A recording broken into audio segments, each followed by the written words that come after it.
Ouais, c'est bon. Alors, Ok, 2 secondes, parce que j'ai lu encore le robot qui va rentrer. Je l'ai admis, mais il est, je sais pas où. Ça y est, je crois qu'il est là. c'est bon, il est là. Ok, alors on y va. Alors, ok. Veda Varzé, tu vois, donc, ok. Donc on y va. Donc voilà. Veda ouais, je dis quand même où est-ce qu'on est pour l'enregistrement, mais je sais pas où. On est Pérec Réveillé, a priori, chapitre tête, Pérec tête. Mais voilà, et en fait, c'est Pérec Hamad Avodazara. Bon, bref. Donc, en fait, ça parlait, pour expliquer de quoi on parlait, on parle encore une fois de la Kadosh Baruch Hu, ça veut dire nous expliquer qu'est-ce que Hachem il faisait pendant la journée. Ça veut dire qu'Akadosh Baruch Hu, il était comparé à un être humain, a priori, même un arabe de communauté ou un dayan, quelque chose comme ça. Et on nous disait que pendant les 3 premières heures de la journée, il étudie la Torah. Les deuxièmes heures, la deuxième partie, 3 autres heures, il juge le monde. Et la deuxième partie de la journée, la troisième partie de la journée, en fait, il nourrit les gens. Et la quatrième partie, il s'amuse avec le Léviathan. Et grosso modo, comme on a vu que le sens littéral, ça voulait dire un homme dans la journée, voilà, il doit étudier la Torah, après ça, il doit essayer de mettre en application ce qu'il a étudié, c'est ce que ça juger le monde. La troisième partie, ça serait, on va dire, donner de la tzedaka, c'est-à-dire, j'en sais rien, ça veut dire faire du business ou whatever, quelque chose comme ça. Et la quatrième partie, il faut relaxer, que ce soit, tu vois, ce qu'un rabbi doit faire, peu importe. Mais bon, bref, mais c'est sûr que l'idée, elle est bizarre de dire que, voilà, que Hachem, il fait ça, qu'on retrouverait ça dans la création. Toute l'idée, c'est de dire qu'en fait, on retrouverait dans la création du monde quelque chose comme ça. Peu importe. Ok, mais l'idée, en fait, je pense que la chose qui les embêtait aux prêtres catholiques là-dedans, c'est pas qu'il étudie la Torah ou qu'il juge, c'était le fait qu'il s'amuse avec le Léviathan. Et surtout que, voilà, comme je vous dis, que dans les autres passages d'Agmara, on voit que cet amusement, il est sexuel, a priori, tu vois.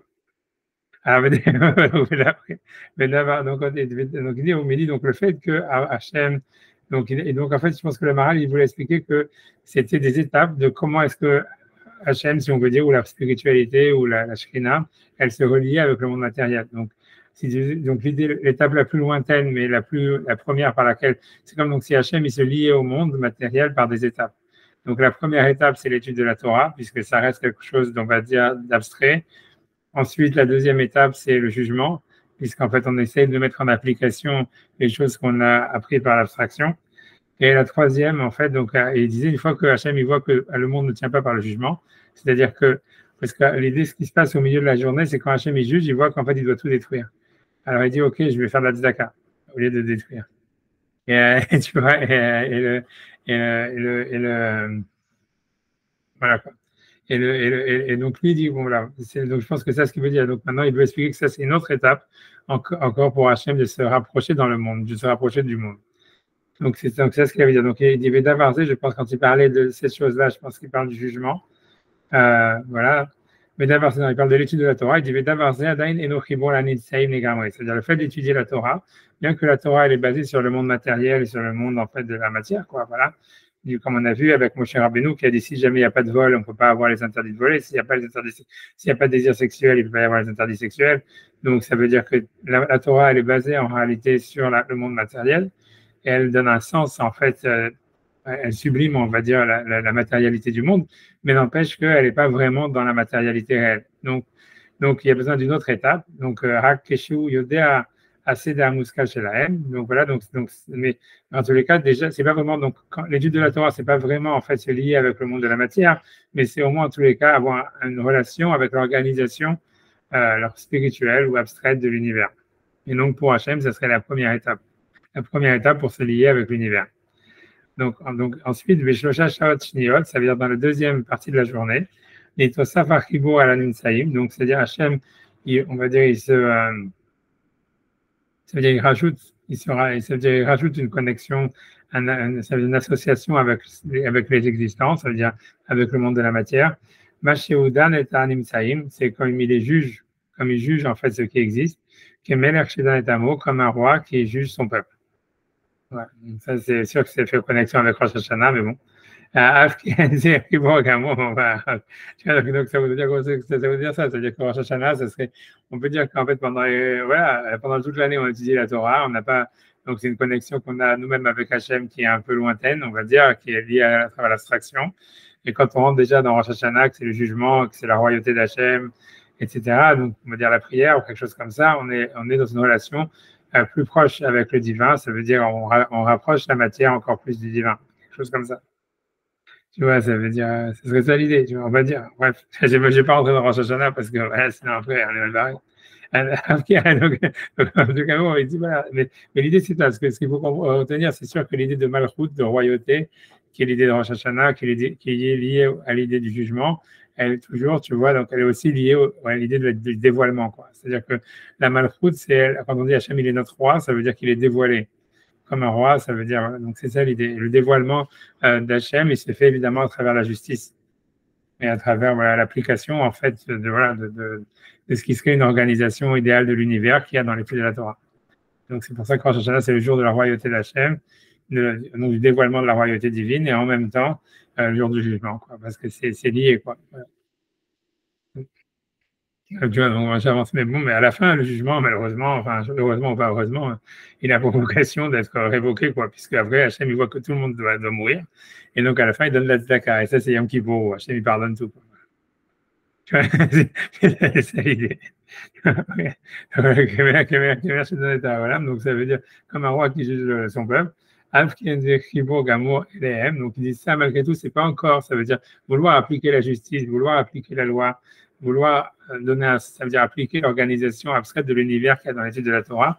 Même ça, c'est pas en fait aussi, c'est pas véritablement une unification de la Shrina, de la présence divine, du spirituel avec le matériel, ou de Dieu avec les existants. Chez Dayan ou Poel de Mekabel, puisque le fait même que Dieu y juge, c'est déjà, donc il dit le Maharal qu'il est actif dans celui qui reçoit. Il est Dayan ou Poel de Mekabel Adin. Ben Chibur Gamo, ça veut dire le juge, il est actif face à celui qui reçoit le jugement, et donc c'est pas vraiment qu'il fait partie de la création, puisqu'il est au-dessus. Il a une position ascendante. Et donc ça serait une séparation par rapport au monde. Voilà. Et donc c'est pour ça qu'il expliquait que cette étape, elle a pour vocation d'être en fait d'être dépassée. Donc, mais c'est une étape. Voilà. Et ensuite, il dit Omikol Makom Adavar Hazé ou Kribo Obema Elanim Saim Basmam. Mais malgré tout, donc cette étape du jugement, on va dire de la prière, du dévoilement de la présence divine à travers, on peut dire, le son du chauffard, tout ce qu'on veut. C'est en tous les cas, c'est déjà une unification de Hachem d'une certaine manière avec ce qui est existant en lui-même, avec les existants eux-mêmes. Masheloaya, Beshalosh Harishonot, ce qu'on ne trouvait pas dans les 3 premières heures de la journée. Sheloaya Lochibo Alanim Saim Beatzmam, durant lesquelles il n'avait pas de connexion, on va dire, avec les existants eux-mêmes. Qui est dit à Tassédem. Tout ce qu'il faisait, c'est qu'il connaissait l'organisation et en fait, il se liait à l'organisation de ces existants entre eux. Mais Beshlocha, donc voilà. Et maintenant, il va expliquer que dans la 3e partie de la journée, où Hachem il pardonne tout et donne la tzedaka, quoi, que ça c'est lié à Yom Kippour, ça, il y a encore, selon lui, il y aurait encore une plus grande, plus grande unification d'Hachem avec le monde, de la matérialité, avec l'existant, etc. Tu vois, à travers le pardon, à travers la bienfaisance, etc. Donc c'est ce qu'il dit, donc dans les trois autres heures qui suivent, et Tosaf Achibur Ma Sheupone Alehem, les Farnes Otam. C'est-à-dire, il se rajoute, ça veut dire la connexion qu'Hachem il a avec le monde, il s'intensifie par le fait qu'il leur donne la parnassa. Ça veut dire qu'il leur donne de l'argent, de la zaka, la vie, ce qu'on veut, quoi. Ouais, ce qu'il y est vraiment avec Yom Kippour, quoi. À mon avis, avec le pardon, etc. Mais ça va, donc, a priori, tu vois, je veux dire, tu vois, ce qu'il va dire ici, c'est très discutable. Ça veut dire, c'est parce que lui dit, voilà, quand un type, il pardonne, alors à ce moment-là, il est plus lié avec la personne à laquelle il pardonne ou qui va nourrir. Tu vois, je sais pas, tu vois. Ça veut dire, c'est vrai, c'est pas vrai. Ça veut dire, en fait, ça se fait au prix d'une torsion de celui qui pardonne, de celui qui nourrit, de celui qui va donner, malgré le fait que, tu vois, le jugement aurait donné le contraire, quoi. Et tout ça, ce que ça veut dire la seule manière de comprendre ça, c'est ce qu'il va dire par la suite, et c'est aussi ce que Maïmonide dit dans le Guide des Égarés quand il explique la conversation qui est entre Moshe et Hachem, dans les 13 attributs de miséricorde, c'est que comprendre que ça veut dire la raison, ce qu'il faut comprendre, c'est que voilà, au fond, à la fin de l'histoire, bien, moi je vais pas dire, c'est pas clair, etc., mais il le dit quand même, c'est qu'en réalité, ça veut dire Hachem, il n'est pas dans la justice. Si Hachem était dans la justice, alors c'est sûr qu'on ne pourrait pas dire que dans le pardon, il se rapproche plus des êtres humains et il accomplit quelque chose, tu vois, tu vois, il se réunifierait plus avec le monde. S'il était, Hachem était vraiment dans la justice, en réalité, le pardon, ça serait une torsion par de lui-même, par quelque chose en fait qui serait, tu vois, c'est quand quelqu'un, si quelqu'un, tu vois, il est avec des mecs qui supportent pas, mais il dit ok pour une raison ou pour une autre, je dois aller faire la tuile dans cette choule ou j'en sais rien, tu vois, c'est pas qu'il est vraiment associé en plus à la choule parce qu'il y va ou qu'il pardonne ou qu'il va continuer à donner du fric, même s'il pense que les mecs c'est des cons, etc. Et c'est pas vraiment qu'il est plus associé avec eux, au contraire, tu vois, en fait, il fait semblant, quoi. Donc, ça serait quand quelqu'un il pardonne et qu'il donne alors qu'au fond il est pas convaincu, quoi. En réalité, au niveau de l'être humain, en réalité, c'est pas qu'on se rapproche des autres en faisant ça, c'est même, moi j'aurais dit, on s'en éloigne, quoi. Tu vois, ça veut dire, parce qu'au fond, on perd carrément tout espoir de communication réelle. Mais c'est pour ça, donc pour dire que chez Hachem, ça serait en fait une étape supérieure de l'unité d'Hachem avec le monde, puisque c'est ce que le Maharal dit, c'est ce que la Gemara semble dire, c'est ce que tous les Mekoubalim disent, etc. C'est parce qu'en fait, il faut dire qu'on est obligé de dire qu'en fait, Hachem, il n'est pas en fait dans la justice. Ça veut dire qu'à la base, je vais dire ça comme ça, mais on va dire grosso modo, Hachem, ça serait plus un alcoolique, quoi. Tu vois, ça veut dire que, ça veut dire qu'il n'est pas en train de dire, il est pas en train de dire, ah voilà, j'ai un monde à faire advenir. Il y a une raison qui doit se réaliser dans l'univers. Tu vois, comme Hegel ou comme Marx ou tout ça là, de dire que il y aurait un sens, comment dire, un sens comment on appelle ça, transcendant qui devrait advenir, qui devrait se manifester dans la matière, que ça serait ça le Mashiach, ça serait le royaume de la justice ou de la paix ou du bonheur, etc. Mais qu'en fait, si c'était comme ça veut dire que Hachem il verrait qu'en fait la justice elle n'est pas applicable dans ce monde. Donc le pardon, ça serait une torsion de lui-même, etc. Mais tu vois, en réalité, c'est pas ça. C'est que Hachem, en réalité, c'est Stam, vraiment, c'est dans ce que la Kabbalah, c'est un alcoolique dans un bar. Ça veut dire, c'est un mec, tu vois, ça veut dire lui tout ce qu'il veut, c'est avoir des copains avec qui il peut, tu vois, ça veut dire, il peut discuter, quoi. Et donc, en fait, le truc, si tu veux, le truc, c'est que voilà, pour lui, le fait de pardonner, c'est pas, en fait, quelque chose qui est une torsion par rapport à lui-même. Parce qu'au contraire, lui, tout ce qu'il veut, depuis le début, c'est, en fait, simplement être gentil, tu vois, avoir des relations, si tu veux, quelque chose comme ça, tu vois. Et donc, en fait, au contraire, pour lui, on a l'impression que la Torah et l'étude et tout ça, ça veut dire l'étude de la Torah, le jugement et tout ça, c'était là où il y avait une sorte de torsion, quoi. C'est que c'est une étape qui a pour vocation, en fait, d'être dépassée à un moment. C'est comme ça que les Mekoubalim disent. Tu vois, c'est comme ça que le Rambam, il explique les 13 attributs de miséricorde, parce que, bon, parce qu'on va commencer les slichot, hein, je vais dire quand même un petit Torah, mais je l'ai déjà dit 10 000 fois, mais je le répète, c'est pas longtemps, c'est du guide des égarés, hein, c'est quoi le chat de Vaya avant Hachem Alpanav? C'est la traduction même du verset. Hachem, il a traversé, il a fait passer son visage. Il va y avoir Hachem Alpana, Vaikra, il a appelé Hachem, Hachem. Et qu'est-ce que ça veut dire? Il a fait passer, Hachem, il a fait passer sur son visage, le visage de qui, tu vois, etc. Qu'est-ce que ça veut dire? Et donc là-bas, dans le Maïmonide, dans le guide des égarés, il explique que c'est Vayavor Hachem, donc il amène plein de versets pour dire que le mot là, Avor, ça veut dire en fait faire changer d'avis quelqu'un. En lui disant, c'est comme une manière de dire, comme si Moshe, il avait, en fait, grosso modo, c'est que il pensait que la relation que Hachem il avait avec le monde, elle était à travers la loi et à travers la Torah. Et donc, c'est pour ça qu'en fait, c'était lui qui avait du mal à comprendre. En fait, grosso modo, c'est l'idée, c'est que, bref, je ne vais pas plus profond parce que sinon, ça passe, j'ai déblatéré des heures, je n'ai pas envie de vous saouler trop. Mais ça veut dire, c'est surtout que j'ai envie de finir le tome, donc, donc je ne vais pas trop pesantir. Mais ça veut dire que l'idée, c'est que Hachem, en fait, ça veut dire, voilà, donc c'est Moshe lui pensait que la relation d'Hachem, il avait une vision, on va dire, rationnelle de Dieu, et non seulement ça, et donc en fait que la relation qu'Hachem pouvait avoir avec le monde, c'est à travers la loi, la justice, des choses comme ça, une sorte d'idéal qui devait se réaliser. Dans ce cas-là, la faute du veau d'or, elle était catastrophique, et en même temps, elle était, puisque Hachem, il enseigne les 13 attributs de miséricorde après la faute du veau d'or. Et donc en fait, donc, dans ce cas-là, la faute du veau d'or était catastrophique, etc. Et le pardon, même s'il y a un pardon, c'est en fait, comme on a dit, c'est une négation d'Hachem, tu vois. C'est comme si un mec super sérieux et tout ça, etc.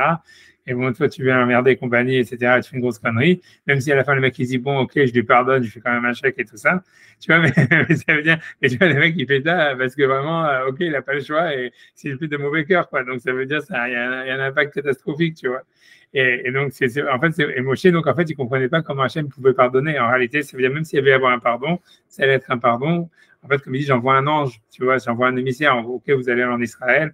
Hachem, il avait promis qu'il allait donner la terre à Abraham, Isaac et Jacob, à ses descendants, que le Mashiach allait venir, etc. Donc, ça allait se passer, mais ça allait se passer comme si Hachem, tu vois, il était contraint de faire advenir la chose et que ça serait vraiment un plan B, quoi. Comme si le pardon, après la faute du vaudor, après la faute, ce qui se passe après la faute, c'est un plan B, quoi. C'est, voilà, on a fait, irrémédiablement fait une connerie. C'est, voilà, on a trahi, voilà, un truc comme ça, on a trahi, voilà, l'idéal de qu'Hachem, il avait la confiance qu'Hachem avait mis en nous, etc., etc. Donc, quoi qu'on fasse maintenant, ça sera du plan B. Et ça, tu vois, c'est ce que Moshe pensait, tu vois. C'est pour ça qu'il dit, je vais envoyer un ange et tout ça.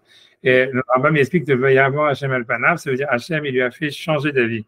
Comme ça, il y a plein de versets que l'avor, ça veut dire, quand on lui dit change d'avis, ça veut dire tu as mal vu jusqu'à maintenant. C'est ça comme ça qu'Armand dans Gizega, et il doit y avoir Hachem al-Panav, qu'Hachem a dit à Moshe, il a montré ce qu'il lui a montré dans les 13 attributs de Rachamim, c'est de dire, toi, Moshe, tu te trompes si tu penses que, en fait, moi, ça veut dire, mon rapport à l'univers, au monde, c'est un rapport, voilà, on va dire, de la réalisation d'un idéal de perfection. Et qui lui a dit non, et donc c'est pour ça qu'il va y avoir, et il a dit à Hachem, donc c'est ça ce qu'il a dit à Moshe, il a dit, toi tu penses à vouloir connaître ma vérité à travers la loi et à travers la raison, et il lui dit, ça c'est une erreur, tu vois. Quand il lui a dit, c'est pour ça que l'idée même, quand Moshe lui demande, tu vois, sur le Rambam, c'est quand Moshe lui demande, fais-moi voir ta gloire, puisque c'est très attribué de Rachamim, ils viennent après, tu vois, la question de Moshe qui dit, Arenina et Panecha, fais-moi voir ta gloire, fais-moi voir ton visage. Et lui dit, tu ne peux pas voir mon visage, mais tu verras simplement ce qui est derrière. Ça veut dire la nuque. Ça voulait dire, en fait, comme ça dit le Rambam, il dit qu'en fait, l'idée, c'est que la question même de Moshe de vouloir voir la face d'Hachem, c'était une erreur en soi, parce qu'il n'y a pas de visage à regarder. Et l'idée qu'il n'y a pas de visage à regarder, ça veut dire qu'il n'y a pas d'idéal transcendant à réaliser dans l'univers qu'on devrait définir pour pouvoir guider le peuple à y arriver. Mais c'est que lui disent non, c'est que le c'est-à-dire tu verras le monde qui a été créé. Si tu veux, moi j'étais avant le monde, donc le monde c'est en soi un truc qui est déjà fait, quoi. C'est un monde qui est voilà qui est déjà un plan B, quoi. Si tu veux, le plan A c'est moi. Hachem c'était le plan A. Dès que Hachem il crée quelque chose, c'est un plan B. Et donc finalement, tu vois, qu'est-ce qui reste? Alors pourquoi Hachem il veut ce plan B? Tu vois, ça veut dire puisque tout était déjà parfait avant la création du monde, c'est quoi le Achorai? Ça veut dire ce qui est derrière. Il lui dit, je vais te montrer, tu vois, la nuque, c'est-à-dire le nœud des téphilines, je sais pas, c'est vraiment, c'est quoi. Rambam m'explique pas c'est quoi l'histoire des téphilines, mais l'idée c'est de dire, en fait, moi je suis Hachem, je suis avant la faute, après la faute, El Rachon Vechanoun, ça veut dire, pour moi ça fait aucune différence si jamais il y a une faute ou il n'y a pas de faute. Ça veut dire, on était déjà dans le plan B depuis le début, quoi, grosso modo, tous des cons, quoi qu'il arrive, tu vois. Donc même si vous donnez le meilleur de vous-même, c'est toujours ridicule, tu vois, donc autant que vous pouvez autant faire de conneries que vous voulez, ça revient au même pour moi, grosso modo, c'est ce que ça veut dire. Mais moi, tout ce que je veux, c'est, tu vois, c'est donc je suis donné de la rachamim. Ça veut dire grosso modo, tu vois, ça veut dire, c'est ce que le Rambam explique dans le traité de rachamim, ça veut dire Hachem, Hachem, El Rachum Vechanoun, El Racham, c'est-à-dire qu'Hachem, tout ce qu'il veut, c'est en fait donner de la rachamim. Peu importe ce que ça veut dire créer. Rambam, il semble dire vouloir créer quelque chose. Non, c'est pas clair, quelle que soit l'idée, tu vois, ça veut dire, c'est que voilà, c'est qu'il y a comme une sorte d'énergie, on peut traduire dans mon français à moi, c'est comme s'il y a une énergie vitale qui existe, tu vois, qu'Hachem, il influe à chaque moment dans l'univers et que c'est ça l'énergie vitale de la création du monde, qu'il y a eu quand Hachem il a décidé de créer le monde, et qu'en fait, cette énergie, elle est renouvelée tout le temps, et c'est toujours un plan B pour Hachem. C'est un simsum, si tu veux. Ça veut dire voilà, quand Hachem il a dit Hachem Veyor, ou qu'il a dit Yotzer Amorot, tout ce que tu veux, même les trucs les plus parfaits qu'il y a dans la création, en fait, c'est de la daube, tu vois. C'est pas grand-chose. Et c'est pas que c'est pas grand-chose, mais ça par rapport à Hachem, c'est un plan B.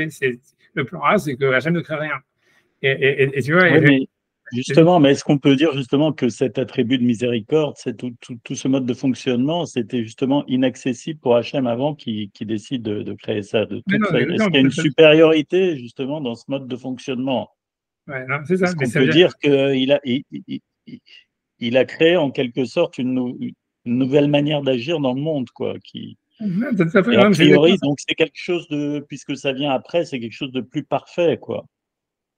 Peut-être ça, j'en sais rien, tu vois. Ça, j'en sais rien. Ça, c'est pas vrai. Ça, je pense que c'est parfait, mais enfin, je veux dire, quelque chose que moi, je suis pas convaincu de tout ce que je vous dis. Ouais, c'est ce qu'ils disent, tu vois. Ça veut dire, grosso modo, ça veut dire, ouais, j'en sais rien. Honnêtement, je pense pas que c'est aussi c'est assez extraordinaire, hein, comme. Ouais, mais c'est vraiment, je peux mon temps avec moi. Ça veut dire, j'ai oublié, c'est un chapitre entier du guide des égarés.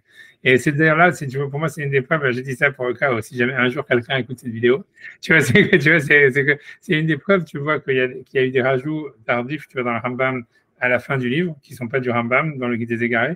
Parce que, tu vois, ça veut dire à la fin, dans le dernier chapitre, qui est très long, qui est très, tu vois, qui est très, comment dire, si tu veux, rébarbatif, tu vois, dans le sens où il faut que vous fassiez le bien, tout est pour le bien, blablabla, étudier la Torah, la choule et tout ça, carrément.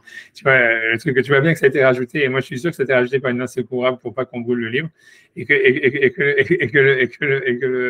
qu'en fait, là-bas, il dit, oui, et comme j'ai expliqué dans les 13 attributs de Rachamim, et là-bas, il donne une autre explication, tu vois, complètement cuculapraline en une ligne, tu vois. Il ne correspond pas du tout à ce qu'il a marqué en fait dans le chapitre, tu vois, dans le chapitre là-bas. C'était en fait, je pense que c'est l'auteur du dernier chapitre, enfin qui a fait ses rajouts dans le dernier chapitre. Il a voulu justement savoir, il a voulu montrer, et c'est pas la seule allusion au lecteur averti que en fait c'était pas Maïmonide qui était en train d'écrire ça.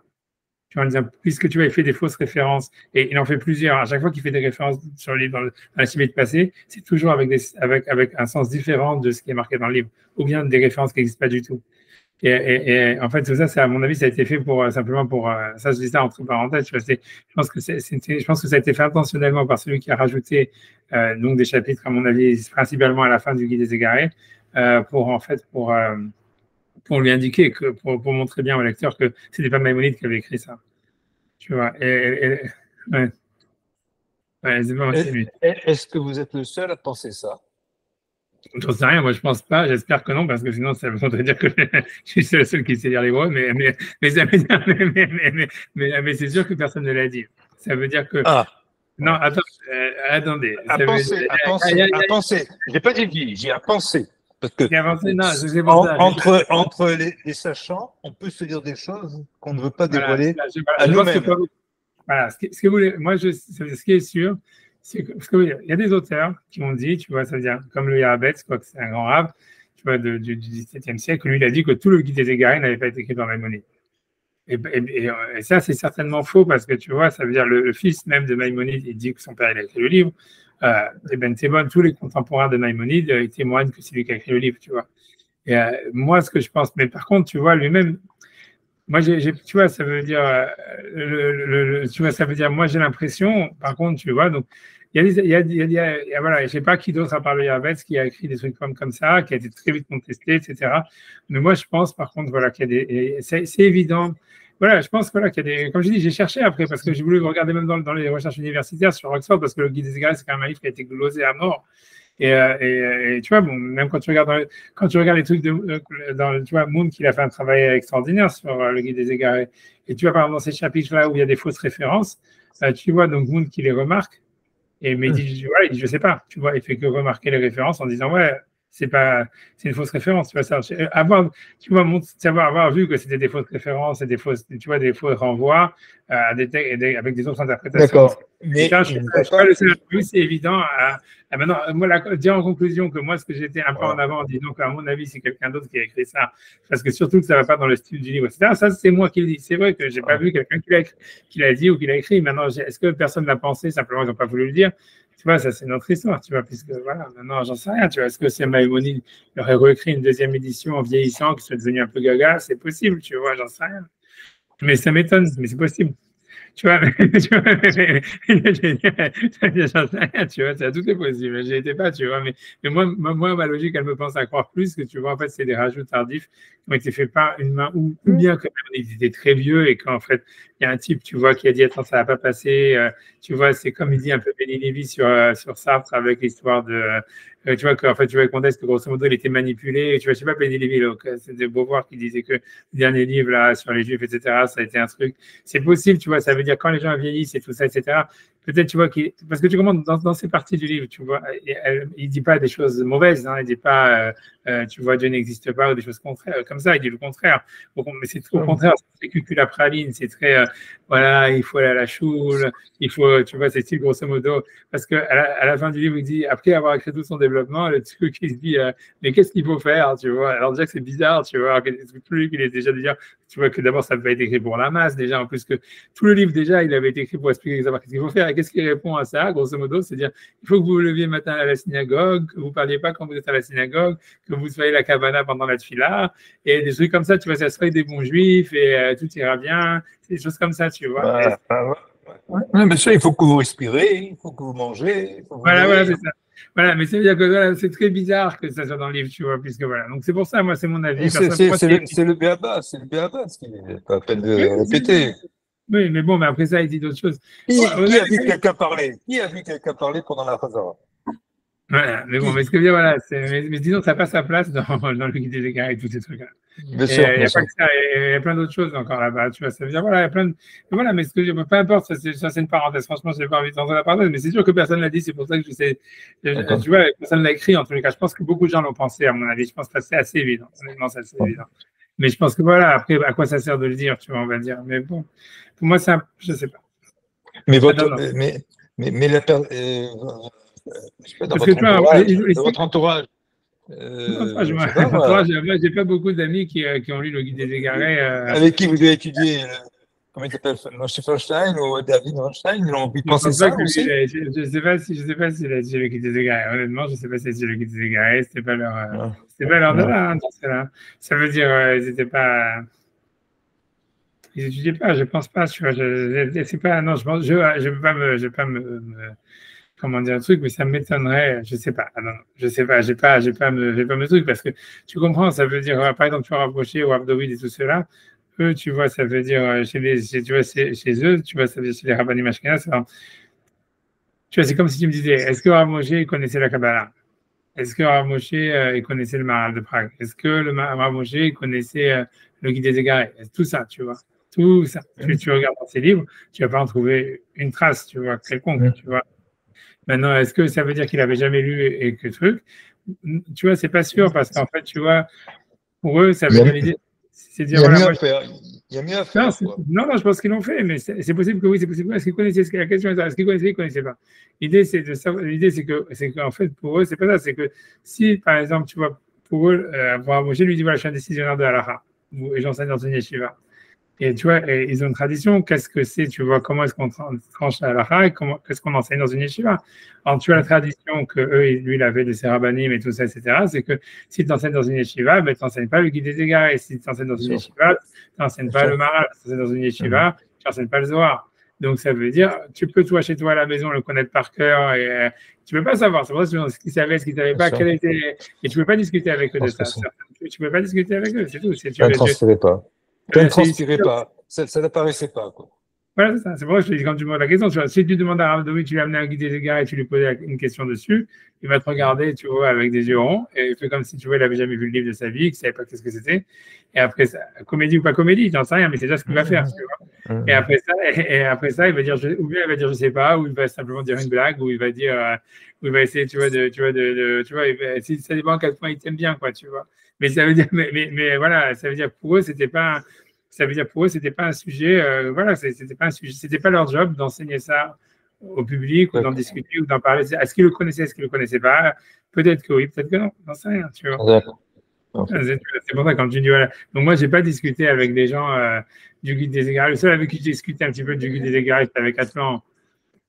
Ouais, c'est sûr qu'il pigeait que dalle. Tu vois, c'est pas qu'il pigeait que dalle, mais ça veut dire qu'il avait une vision, une lecture super, comment dire, biaisée, quoi. Ça veut dire parce que lui, comme c'est un spinoziste et tout ça, donc lui, je ne sais pas pourquoi, il pensait que le Maïmonide, c'était le grand ennemi de Spinoza, je ne sais pas pourquoi, etc. Donc en tout cas, c'était ça tout son truc. Donc à chaque fois, lui, il s'arrêtait sur des trucs, ok, que bon, pour moi, c'est pas, voilà, c'est pour ça que je veux dire, je pense pas, voilà, est-ce que tu veux que je te dise de plus que ça? Je ne sais pas, j'ai pas discuté. Voilà, c'est tout. Tu vois, les gens qui ont étudié les guides des égarés, ils ont beaucoup eu, en fait, dans la génération actuelle, ils ont toujours eu des lectures biaisées, quoi. Je veux dire, tu vois, alors que c'est facile d'étudier Maïmonide, le guide des égarés, d'une manière, ça veut dire sans a priori, puisque en fait, le livre, il est vraiment sans a priori.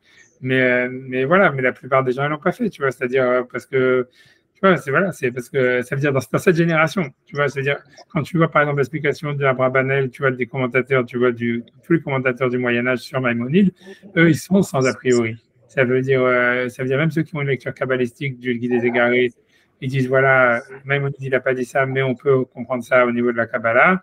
Ceux qui ont une lecture philosophique, tu vois, comme Abrabanel, ils vont faire une critique à Abrabanel, comme le Fodi. Ça veut dire ils ont une lecture, si tu veux, comment dire, non biaisée. Et alors, pour expliquer l'histoire, le truc, c'est que sur toute cette dernière partie du livre des Égarés, tous les commentateurs du Moyen-Âge, ils n'ont pas écrit une ligne. Voilà, c'est pour ça que je peux vous dire. Et c'est déjà suspect, tu vois, c'est-à-dire, je veux dire, voilà. C'est suspect. C'est dire, voilà, qui j'aurais pu discuter ça avec ces auteurs-là. Eh ben, si tu veux, ces auteurs, ils n'ont pas écrit une seule ligne sur tous ces passages. Et est-ce qu'ils existaient? Est-ce qu'ils n'existaient pas? À mon avis, on voit quand même qu'ils existaient. Maintenant, est-ce qu'ils pensaient eux-mêmes que ce n'était pas de Maïmonide? C'est pour ça qu'ils n'ont pas commenté, j'en sais rien. Mais c'est pour ça que je me dis, personne ne l'a dit, mais à mon avis, tu vois, beaucoup l'ont pensé, et c'est assez sûr. Ouais. C'est-à-dire, j'en sais pas, tu vois, voilà. Maintenant, après ça, voilà. Bon, je ferme la parenthèse, ça c'était vraiment une parenthèse. Mais ça, c'était pour expliquer que dans les 13 attributs de Rachamim, donc en fait, Hachem, Maïmonide, il explique, c'est ça le Hachem, El Rachon, Vachanoun, Hachem avant la faute, Hachem après la faute, c'est qu'en fait, et que tout, comme j'ai dit à chaque fois, ça veut dire, c'est ça l'idée de la Kapara qui vient avec les 13 attributs de Rachamim, c'est parce qu'en fait, on se relie avec cette volonté, ça veut dire avec cette énergie vitale qu'Hachem, il donne à chaque minute dans le monde, et que dans cette énergie de la création du monde, tu vois, c'est pour ça qu'on dit qu'en Rosh Hashanah, c'est le jour de la création du monde, etc. C'est-à-dire que cette lumière de la création du monde, en fait, elle se répète à chaque seconde. Donc, on peut toujours s'y connecter en réalité. Et quand on est connecté à cette lumière, en réalité, la faute, elle n'en est plus une, quoi. Parce que la création du monde, parce que si c'était pas ça, la création du monde serait déjà une faute, tu vois. Et donc, tu vois, c'est ça. Donc, c'est pour ça que, parce que, ouais, pour jamais, tu vois, si jamais, la première faute, c'était déjà de la création du monde. C'est comme je vous avais dit avec mon copain Hassidish qui avait dit qu'il volait des trucs dans le magasin, qu'il était dans une poubelle et qu'il a dit l'erreur, c'est qu'on m'a laissé rentrer dans le magasin. Tu vois, ça veut dire la même chose. Ça veut dire, voilà, ça veut dire. Bien, mais c'est la même chose. Ça veut dire la première erreur, c'est déjà pourquoi tu as créé le monde. Tu vois, si jamais tu veux les trucs, tu vois, donc voilà, ça veut dire au niveau de ça, quand tu te mets au niveau de la création du monde, voilà, donc ça veut dire. Donc il n'y a pas de faute au niveau. Voilà, c'est-à-dire, Hachem ne veut pas avoir de ta'anot, il ne veut pas avoir de reproches, ni tout ça, etc. De dire, ah, voilà, pourquoi on fait des conneries, alors que voilà, il a créé un monde et des êtres humains, etc., qui sont par essence complètement non parfaits. Et tu vois, c'est nul, quoi, voilà. Et donc, vas-y. Ouais, il y a quand même les deux louchot. Il y a les louchot d'avant et les louchot d'après. C'est pas un changement. C'est pour ça que c'est pas aussi simple que ça. C'est pour ça que c'est aussi simple. Parce que ça aussi, tu vois, c'est l'hypercalcul la praline de dire, tu vois, Hachem, il est amour, et blablabla, et tatata. Et c'est pour ça que moi, je suis pas super convaincu de tout ça. Et tu vois, c'est super cato, en fait. Mais l'idée, non, mais c'est vrai. Mais dans Maïmonide, il y a des passages cato, tu vois.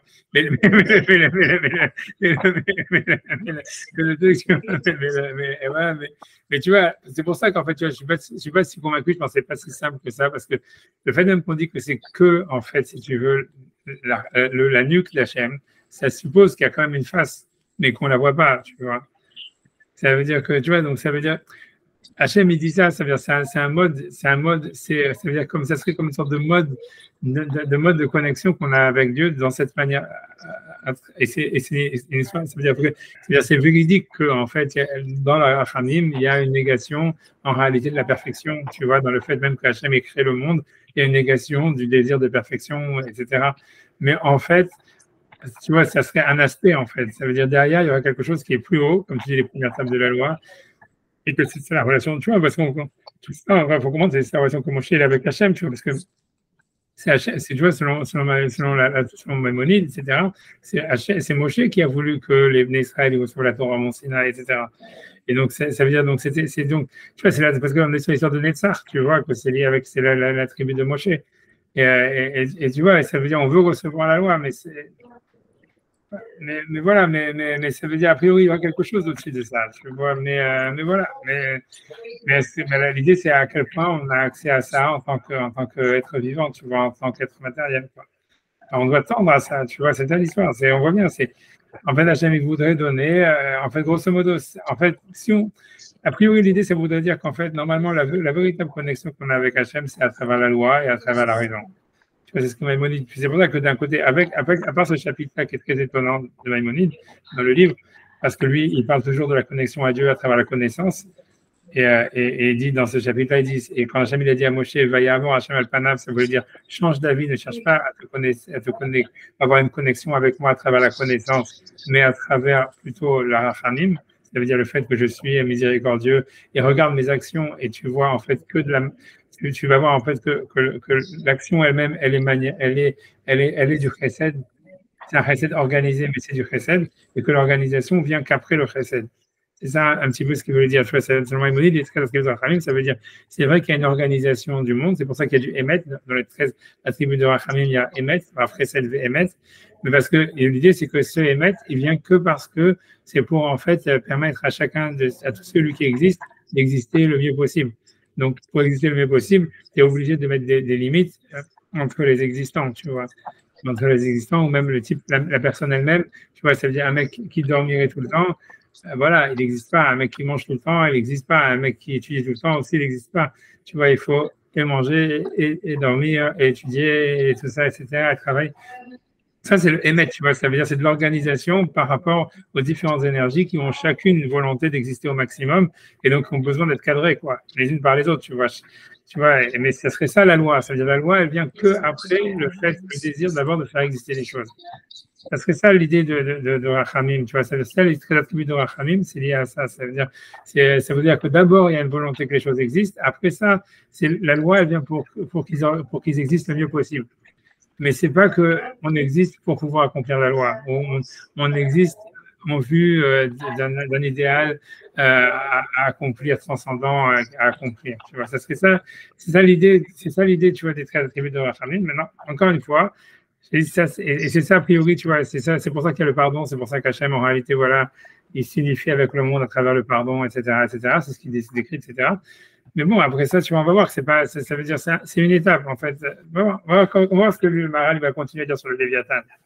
Mais tu vois, parce que tu vois, en réalité, l'idée de tout ça, ça veut dire pour expliquer l'idée, la finalité de tout ça, c'est qu'en fait, c'est toujours un truc, c'est comme vraiment dans le Cantique des Cantiques, ça veut dire, tu vois, Hachem, peut-être lui, en fait, de son côté, il veut, en fait, ce qu'il veut, c'est créer, c'est donner, c'est que les choses existent, que les autres, que tu vois, que l'univers existe, que tout ce qui peut exister existe le mieux possible.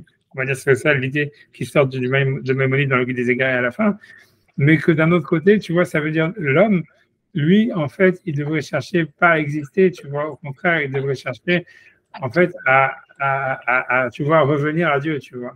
Et ça, c'est comme dans Shirashim, c'est comme dans le Cantique des Cantiques, tu vois, c'est vraiment comme une sorte de, tu vois, de relation, tu vois, comment dire, de relation, comme les chérubins et tout ça, tu vois, c'est une relation où chacun veut aller vers l'autre, et que plus quelqu'un va vers l'autre, ça veut dire l'homme vers le spirituel et vers, on va dire, tu vois, ça veut dire la loi et la vérité transcendante, plus en fait Dieu il veut rentrer dans l'immanence et que c'est tu vois, c'est ça, c'est un mouvement en fait, c'est une dynamique, c'est pas quelque chose en fait qui est voilà stable.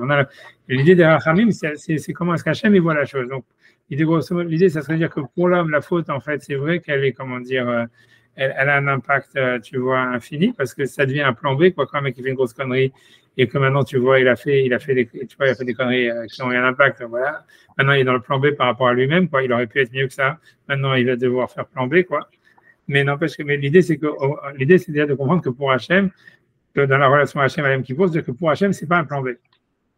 Parce que pour Hachem, ça veut dire, tu vois, lui, en fait, maintenant, tu vois, ça veut dire, pour Hachem, tout ce qu'il veut, c'est que les choses, elles existent, etc. Toi, tu existes. Et donc maintenant, Hachem, il est content que tu existes de la manière dont tu es, etc. Il veut que tu existes de cette manière-là. Maintenant, à toi, tu vois, d'essayer de réparer le plus possible, mais c'est pour toi que tu vas réparer. Tu vois, c'est pas pour Hachem. C'est ça l'idée de la. Parce que c'est ça l'idée. Et toi, en fait, dans ta relation à Hachem, c'est sûr que toi, tu as une relation plus élevée quand tu as une relation à Hachem à travers le plan A. Tu vas plus te rapprocher d'un plan A, plus tu vas vers le plan B, quoi. Ouais, tu vois, ça l'histoire, ce serait ça l'idée. C'est pour ça que c'est pas aussi simple que ça. C'est un côté de la. Voilà. Tu vois, c'est pour ça que je pense à la fin que le Maharal lui-même, je sais pas, j'ai pas lu, mais la suite, tu vois, ça veut dire, je pense que quand tu vas parler sur le Maharal, quand tu vas parler sur la 4e période de la journée, qui est la suite, c'est le Léviathan, c'est Hachem tu vois, qui s'amuse avec le Léviathan, qu'en réalité, c'est une histoire, tu vois, de relations sexuelles, mais ça voudrait dire ça voudrait dire, en fait, tu vois, ça veut dire Hachem, il veut aller vers l'homme, il veut rentrer dans l'immanence, il veut que l'homme existe au maximum. Donc, quoi qu'il arrive, il est content de son existence, mais d'un autre côté, l'homme, lui, il doit aspirer, au contraire, à une relation avec la transcendance, avec le spirituel, etc. Et que c'est ça. Et s'il y a une immanence d'un côté et la transcendance de l'autre, on fait que se croiser, on rencontre jamais personne. Je suis pas sûr, tu vois, après oui, comme sinon ce que l'Agma elle va dire, on fait l'amour pour parler comme ça, pour parler comme en français. C'est ça l'histoire, c'est tu fais l'amour, tu fais descendre, toi tu fais descendre la Shekhinah dans la matière, etc. Ça veut dire par tes actions, etc. en existence. Et d'un autre côté, toi, ton âme, toi tu vas remonter vers Hachem, tu vois, à travers la relation à la spirituelle, à l'étude de la Torah, à la prière, tout ce que tu veux, au mitzvot et compagnie. Et en fait, c'est comme si tu faisais l'amour avec Hachem, quoi, grosso modo. C'est l'histoire du Léviathan. Tu vois, voilà, donc c'est pas. Mais oui. Moi, je ne suis pas persuadé que ça grandit l'homme vraiment d'épouser le plan A d'une certaine façon, parce que j'ai plutôt le sentiment que des sociétés qui sont basées comme ça sur la stricte justice, c'est quelque chose qui ressemble à du totalitarisme d'une certaine façon. C'est pas quelque chose. Je pense que l'homme, il aspire à ça, certes, mais ce que ça donne, je veux dire, c'est pas terrible, quoi. C'est plutôt terrifiant même. Et moi, je crois que la vraie difficulté, effectivement, c'est d'arriver à se mettre dans une dimension et de vivre vraiment une dimension de miséricorde. Si on y arrive, ça ne veut pas dire qu'il faut oublier la justice, si tu veux, parce que sinon, ça devient quelque chose de laxiste. Mais c'est d'arriver effectivement à. C'est pas une dimension de miséricorde. Faire cet effort, quoi. Je trouve que. Je sais pas, parce que je sais pas, j'ai plutôt cette impression. C'est vraiment la société moderne, tu vois, c'est la société moderne, comme justement avec ce que ça a créé le nazisme et ce que ça a créé le communisme, etc., et toutes les idéologies. Donc finalement, on a dit, ah ok, donc tout est bien, tout le monde est beau, tout le monde est gentil, tout est bien. Alors tu vois, ça te fait, voilà, les transgenders, les je sais pas quoi, je sais pas comment tu peux appeler ça maintenant, ce que tu as, les sortes je sais pas, des mecs qui se prennent pour des cafards ou j'en sais rien. Non, tu vois, tout est bien, puisqu'en toutes les façons, tout est miséricorde, donc on doit faire que de l'amour, tu vois, ça veut dire, voilà, on doit inviter tout le monde chez nous, même si jamais, tu vois, ils viennent tout massacrer chez toi, c'est pas grave. Tu vois, c'est tout ce que tu dis. Ça, c'est le retour du balancier après ce qu'on a vécu. C'est le retour du balancier. Ben ouais, et t'as bien compris que qu'est-ce qui se passe avec ce retour de balancier, c'est qu'à la fin, il y a les mecs qui vont en avoir marre et tu vas avoir un nouveau Hitler, un nouveau truc qui va venir, tu vois. C'est évident. Tu vois, donc, tu vois, la société où tout est amour et tout ça, c'est ce qui est en train de. Si tu veux, tu vois, les gens, ils s'interrogent comment le nazisme a pu venir dans une société occidentale christianiste. Mais c'est un pur produit, c'est normal. Si tu dis à tout le monde, va être dans la deuxième joue, il faut aimer tout le monde et tout ça, etc. C'est sûr qu'au bout d'un moment, le mec, il en a marre et dit, OK, moi, moi, je me pose pas la question. Non, mais tu vois, donc c'est pour ça qu'en fait. Évident. Ouais, mais non, mais voilà, mais c'est pour ça qu'en fait, dire que tu vas tout amour, ça amène, en fait, en plus de ça, ça amène vraiment, à part que c'est pas viable, mais en plus de ça, c'est que c'est quelque chose, tu vois, qui en fait, qui amène au néant, tu vois, au niveau idéologique, au niveau du sens de la vie, au niveau de tout ça.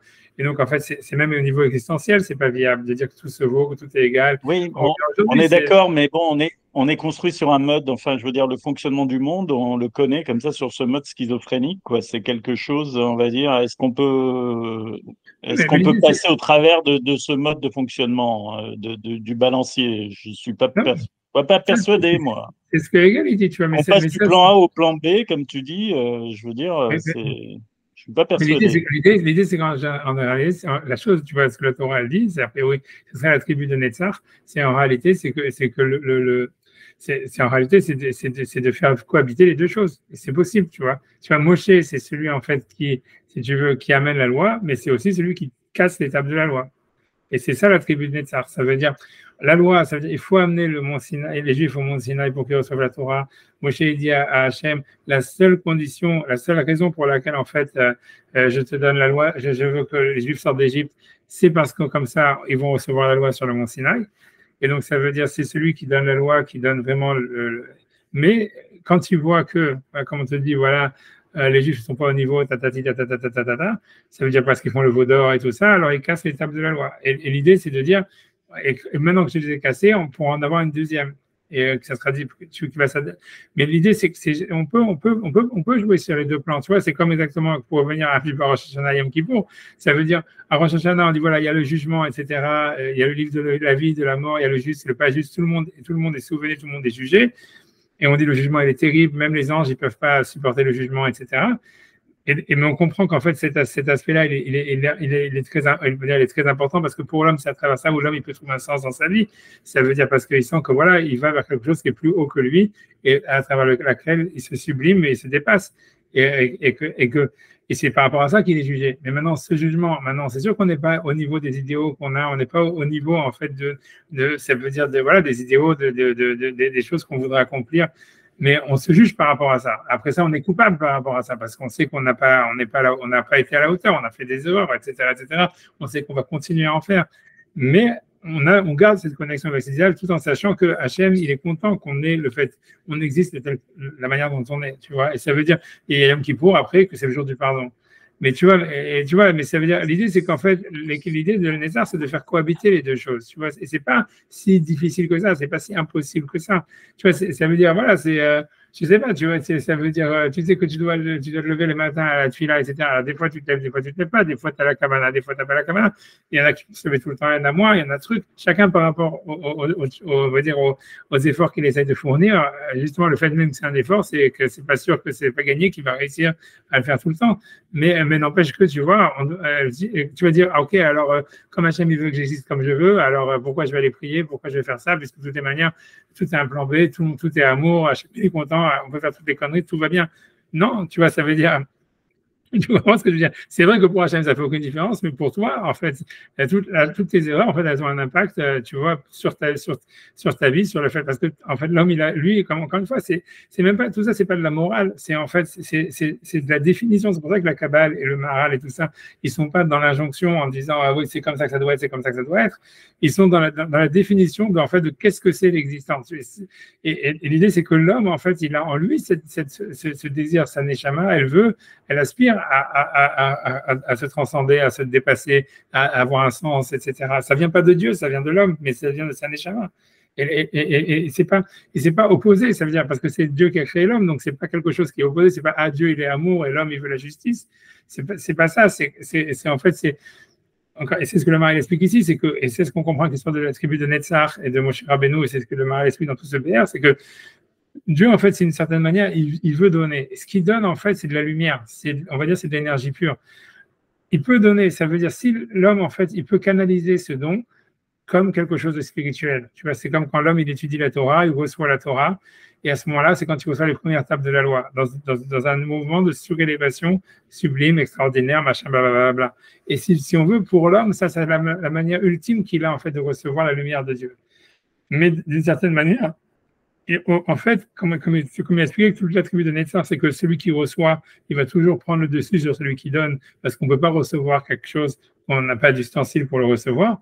Donc, en fait, après ça, si tu veux, l'idée, c'est que si pour nous, on ne peut pas recevoir autant de cette lumière, et on n'arrive pas à la recevoir comme ça, parce qu'en fait, on n'a pas l'ustensile on n'a pas on n'arrive pas à recevoir, on n'a pas l'ustensile pour, quelle que soit la raison.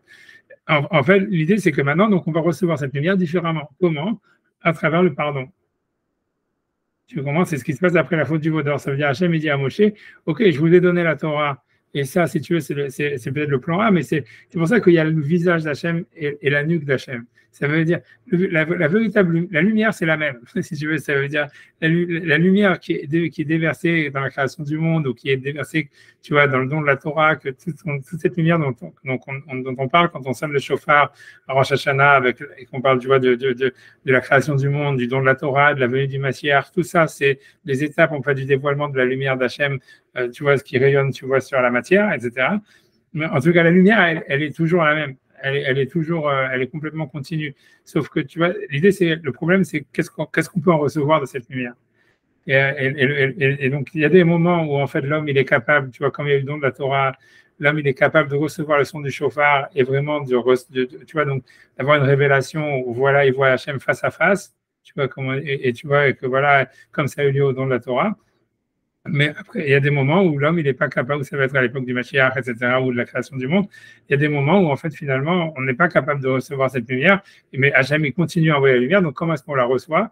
On la reçoit à travers le pardon, à travers, tu vois, la magnanimité, etc. Donc, pour Hachem, ça change rien parce qu'il est toujours en train d'irradier. Donc, il s'en fout, lui, il est content, il donne, tu vois, donc ça va.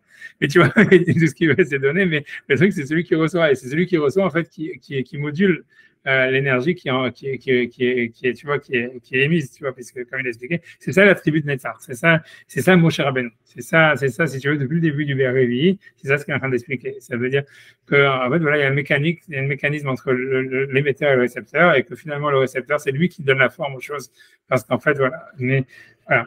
Voilà, mais je sais pas, voilà, c'est ce qu'il veut dire, tu vois. Mais l'idée, ça serait d'arriver à l'histoire du Léviathan, c'est d'avoir une relation avec Hachem. Ça veut dire que, en fait, plus lui il donne et que nous, en allant vers lui, on reçoive le maximum. Je sais pas si, les gars, je sais pas comment on arrive à ça. Moi, j'avance, donc maintenant que j'ai expliqué, donc c'est l'histoire mais c'est ça ce qu'il veut dire. Donc, ça veut dire que l'idée générale, en tout cas, qu'il faut garder cette histoire-là, pour l'instant, c'est que quand Hachem il pardonne, il n'est pas en train de nier son existence en tant que, ah, moi, je voudrais que tout soit parfait, et merde, je suis obligé de pardonner la faute du vaudeur, je suis obligé de pardonner. Non, c'est, à la base, lui, il veut donner. Donc, en fait, finalement, il se rapproche de l'homme, plus il donne. Et donc, en fait, d'une certaine manière, plus un mec, il fait des conneries, d'une certaine manière, et en fait, et moins, en fait, il devrait vivre, et que plus Hachem, il est obligé de lui donner, en fait, d'une certaine manière, Hachem, il s'unifie avec l'homme. Ça veut dire, c'est pour ça, et ça veut pas dire que l'homme il doit fauter, etc. Mais ça veut dire qu'au fond, puisque comme on a vu que le désir d'Hachem profond, c'est de se lier à la matière, en fait, plus un homme il fait des conneries, d'une certaine manière, comme Hachem il est obligé en fait de donner plus, etc., il donne plus dans la matière, donc d'une certaine manière, d'un certain niveau, il y a une unification supplémentaire d'Hachem avec l'homme quand il fait des conneries. C'est pour ça qu'il y a l'histoire de la Teshuvah. C'est une autre histoire, mais ça veut dire, voilà, en tout cas, c'est pas une négation de lui-même, c'est pas une négation de lui-même. C'est pas une négation de lui-même. Tu vois, c'est. Tu vois, whatever. Tu vois, je sais pas comment tu vois là, je ne sais rien, tu vois, c'est. I don't know. Voilà, c'est comme tu vois, c'est pas une négation de lui-même, mais voilà.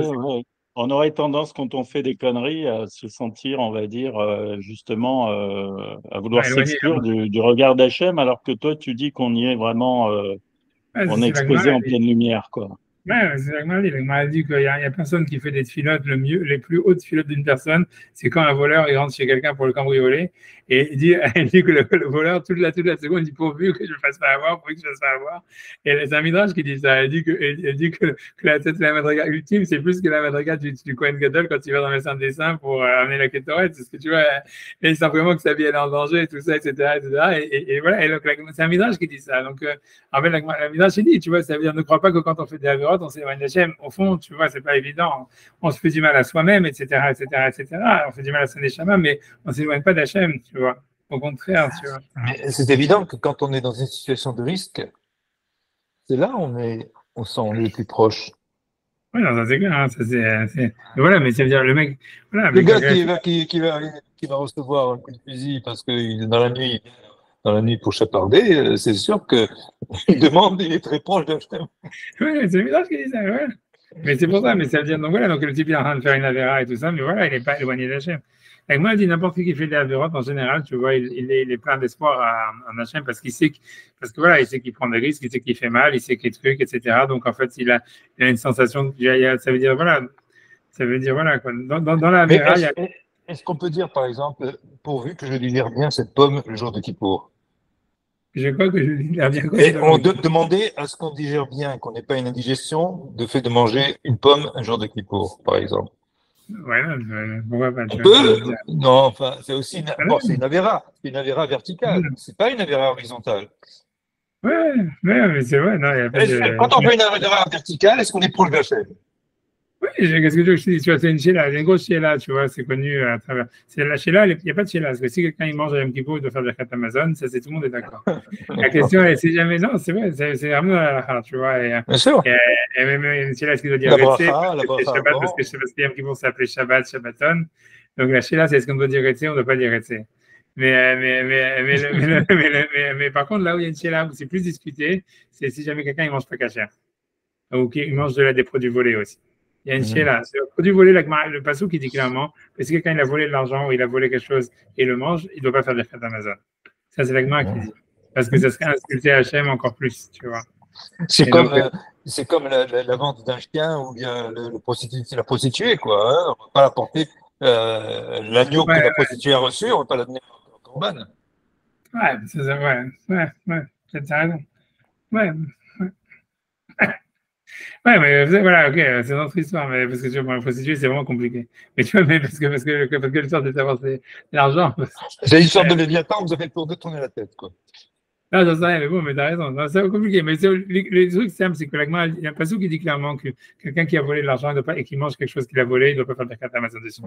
Chez là, quelqu'un, ça veut dire, s'il interdit, il est pas manger à Yom Kippour, quelqu'un qui mange du pain à Pessah, il doit faire de la Amazon et tout ça, etc., et machin, blablabla. Parce que, tu vois, c'est un interdit qu'il y ait autant. C'est pour ça, mais dans l'arabe, vous posez la question, je vous réponds. Donc, ça veut dire, il y a tout ça. Mais là où il y a une chéla, c'est si quelqu'un ne mange pas cachère. Et il y en a qui disent oui, il y en a qui disent non. On parle de quelqu'un que, tu vois, intentionnellement, il ne mange pas cachère. Tu vois, ça ne veut dire pas est-ce qu'on doit faire parce que, tu vois, ça veut dire. Là, mais je pense que la halakha, elle est que oui. La majorité des gens, ils disent oui. Ils disent si jamais quelqu'un ne mange pas cachère, même si c'est mamash qu'il pas cachère, qu'il a le choix, qu'il n'y a aucune permissivité ni quoi que ce soit, il doit quand même faire la bracha. Whatever, tu vois, j'en sais rien. Tu vois, après ça, ouais. Non, c'est compliqué, tu as raison, parce que ce que tu dis, c'est une autre question, tu vois, c'est une autre question. Parce que tu vois, ça veut dire, sinon, parce que moi, j'ai pas envie d'entrer dans l'histoire de la prostituée. Mais c'est rien que je posais, je veux simplement montrer le dilemme, après, je promets, je vais faire ma parenthèse et on avance, parce qu'en fait, tu vois, Maïmonide, Dafka aussi, c'est dans les 8 chapitres c'est aussi un truc très bizarre de Maïmonide, mais dans les 8 chapitres d'introduction sur le Perkei Avot, je ne sais pas pourquoi, il vient parce qu'il y a marqué, parce qu'il y a une marque dans Brachot qui dit, Bechol derachecha daheu, vehu yasher ochotecha. Ça veut dire, connais Dieu dans tous tes chemins et il va te rendre droit. Et la grande Amorade a dit pourquoi, qu'est-ce que ça vient nous apprendre? Qu'est-ce que ça veut dire? Elle dit l'autricha et la avera. Ça veut dire que non seulement ça vient t'apprendre que même quand tu fais une avera, tu dois être en connexion avec Hachem. C'est une grande Amorade d'Avsamer. Et la question, elle est de dire ça veut dire, alors là-bas, le Rambam, il dit qu'est-ce que ça veut dire? Ça veut dire cette Gemara-là. Alors il dit, ouais, ça veut dire que quand quelqu'un, en fait, il a fait une avera, et qu'il en a tiré profit, qu'il a été très content d'avoir fait cette avera, il doit être reconnaissant à Hachem. Et c'est comme ça qu'il dit, tu vois, lui, il dit là-bas dans les chemins d'Aprakim, il dit que ça, c'est une manière pour à la fin qu'un homme il fasse teshuva. Ça veut dire que si jamais quelqu'un, tu vois, il fait ça, ça veut dire que quand tu vois, je sais pas, par exemple, voilà, quelqu'un, tu vois, l'alcoolique qui boit de l'alcool, il dit, je suis reconnaissant à Hachem de la bouteille qu'il a eue et tout ça. Au bout d'un moment, tu vois, je sais pas, il va arrêter d'être alcoolique. Je sais pas si ça marche, je peux pas, je vous dire. Mais tu vois, mais ça veut dire que lui, il dit que c'est ça parce que le pasteur qui dit, oui, Yasher Ochoter, ça veut dire si tu es reconnaissant à Hachem, même quand tu fais des avérotes, alors à la fin, il va faire que tu vas faire tes chevaux, etc. C'est comme ça, il explique Gemara dans Bracha. Donc c'est pour ça que l'histoire de la prostituée, c'est compliqué. Et là-bas, il parle clairement aussi des interdits sexuels. Si tu regardes là-bas. Et tu vois, tu vois, c'est pour ça que l'histoire de la prostituée, c'est pour ça que c'est une bonne question, parce que c'est l'argent qui est gagné de ça qui est interdit, tu vois. Et donc c'est pour ça, c'est possible que dans cette histoire de l'argent, tu vois, c'est pour ça, il faut comprendre c'est quoi le statut vraiment de cet argent qui donne à la prostituée. Tu vois, c'est pas chouette, tu vois, c'est pas évident. C'est évident. C'est pour ça, je ferme la parenthèse. Il y a beaucoup de quoi parler sur ça, beaucoup. J'ai beaucoup d'idées sur ça. Mais tu vois, mais je vais pas rentrer là-dedans maintenant. Peut-être après, quand on sera, en général, tu vois, en général, toujours quand je fais les cours, c'est, quand c'est plus qu'approche de Rosh Hashanah, Yom Kippour, plus je suis sérieux et tout ça, etc. Après, à Sukkot, tu vois, ça va. Après, quand ça arrive pas à Château Noir, c'est là, voilà, j'y vais complètement, tu vois, voilà. Donc, on attendra, pour parler de ça, on va attendre à Château Noir. Voilà, ok, d'accord, on y va. Donc en tout cas, on avance sur cette histoire-là. Donc il dit, ok. Ok, allez, j'avance. Donc, מקבל עדיין, אני מסיים בזה. מה שלא היה ראשונה, שלא היה לו חיבור על הנמצאים בעצמם, רק ידיעתם הסדר. Donc, connaissez que l'organisme. Maintenant, il peut parler de Léviathan. Donc, il dit, בשלושה שעות שלישיות, donc ça veut dire dans les troisième période de l'année, donc, Mitosaf à Chibour, donc voilà, c'est là où il donne la parnassa, où il pardonne. Donc, c'est là où on était déjà. Mais בשלושה שלישיות, Mitosaf à Chibour, dans les troisième heure, en fait, donc, il se rajoute, donc, l'unification d'Hachem avec le monde, elle est à un niveau supérieur. Machio connaît Aléhem les Farnes Sotam, puisqu'il va vers eux pour leur donner la Parnassa. donc, Vedavarze Tosefet Ribour, et ça, c'est un rajout de la connexion avec Hachem. Chez Loya Bishlosha Shaot Shiniot, qu'il n'y avait pas dans la deuxième partie de la journée, parce qu'Hachem, il faisait le jugement. Donc, c'est là où il pardonne et où il donne. Donc, c'est Yom Kippour, Vedavarze, chez Ouzan, ou Mefares et Tanim Saïm. Donc, le fait qu'Hachem, donc, il donne la parnassa et qui nourrit ce qui existe. Davarze, chez Opone, Alanim Saïm. Donc, cette chose-là qui se tourne vers ce qui existe, la tête, la M, Kiyum, pour leur donner plus d'existence. Ou Yoter Kibur Minarishon, c'est encore plus grande connexion que dans la première étape. Donc maintenant, il va parler du Léviathan. Puisque c'était la question depuis le début. Hein, okay. D'accord, non, donc il dit donc, dans la troisième partie, dans la dernière partie de la journée, donc il s'amuse avec le Léviathan.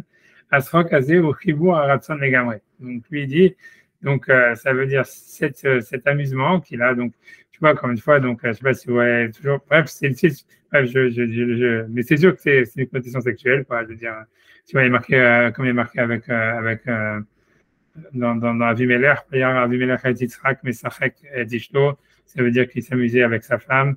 Donc à chaque fois, tu vois, c'est un truc comme ça. Mais même d'autres passages de la Gemara où la Gemara dit que en fait le Léviathan, il y avait un mâle et femelle, et qu'Akadosh Baruch Hu, il a tué la femelle pour la donner à manger au Maba au Tzadikim, et qu'il a castré le mâle, et qu'après ça, lui, maintenant, il a des relations avec le mâle. Donc, grosso modo, l'idée, c'est qu'en fait, Hachem, il sodomise le Léviathan, pour le Léviathan castré, voilà. Et voilà.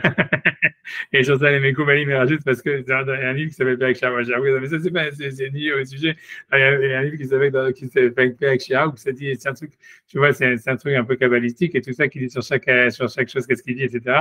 Et il y a marqué Léviathan Omer. Attends, comment c'est, qu'est-ce qu'il dit Léviathan? Je vais trouver, sinon, Léviathan Omer. Un truc, attends. Là, je vais le retrouver, c'est trop rigolo. Tu vas donner. Attends 2 secondes, je vais trouver. Et les deux nomères, Odou Hachem Kitov que l'Amchazo. Ça veut dire louer Hachem parce qu'il est bon et sa gratitude est éternelle.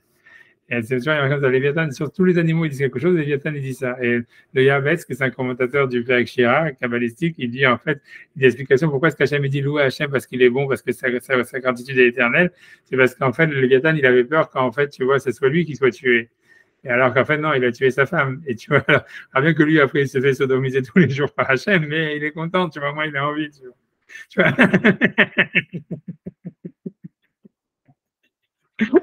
c'est ce qui a marqué, hein, c'est pas moi qui l'ai écrit. Alors, en tout cas, donc, on a la chose à Kunot ou Messarek et Léviathan, donc les 3 deuxièmes heures, en fait, tu vois, donc, en fait, il se met avec Léviathan. Asrok Azé au Chibo Aratson les Gamre. Donc, ce scroc, ça veut dire cette joie, ce bonheur, on va dire, c'est vraiment, c'est le Chibo Aratson, ça veut dire c'est l'unification de la volonté, les Gamre complètement. J'étais Khadretsono Imaem. À ce moment-là, il y a une unification de la volonté d'Hachem avec la création, avec l'univers, avec la matière.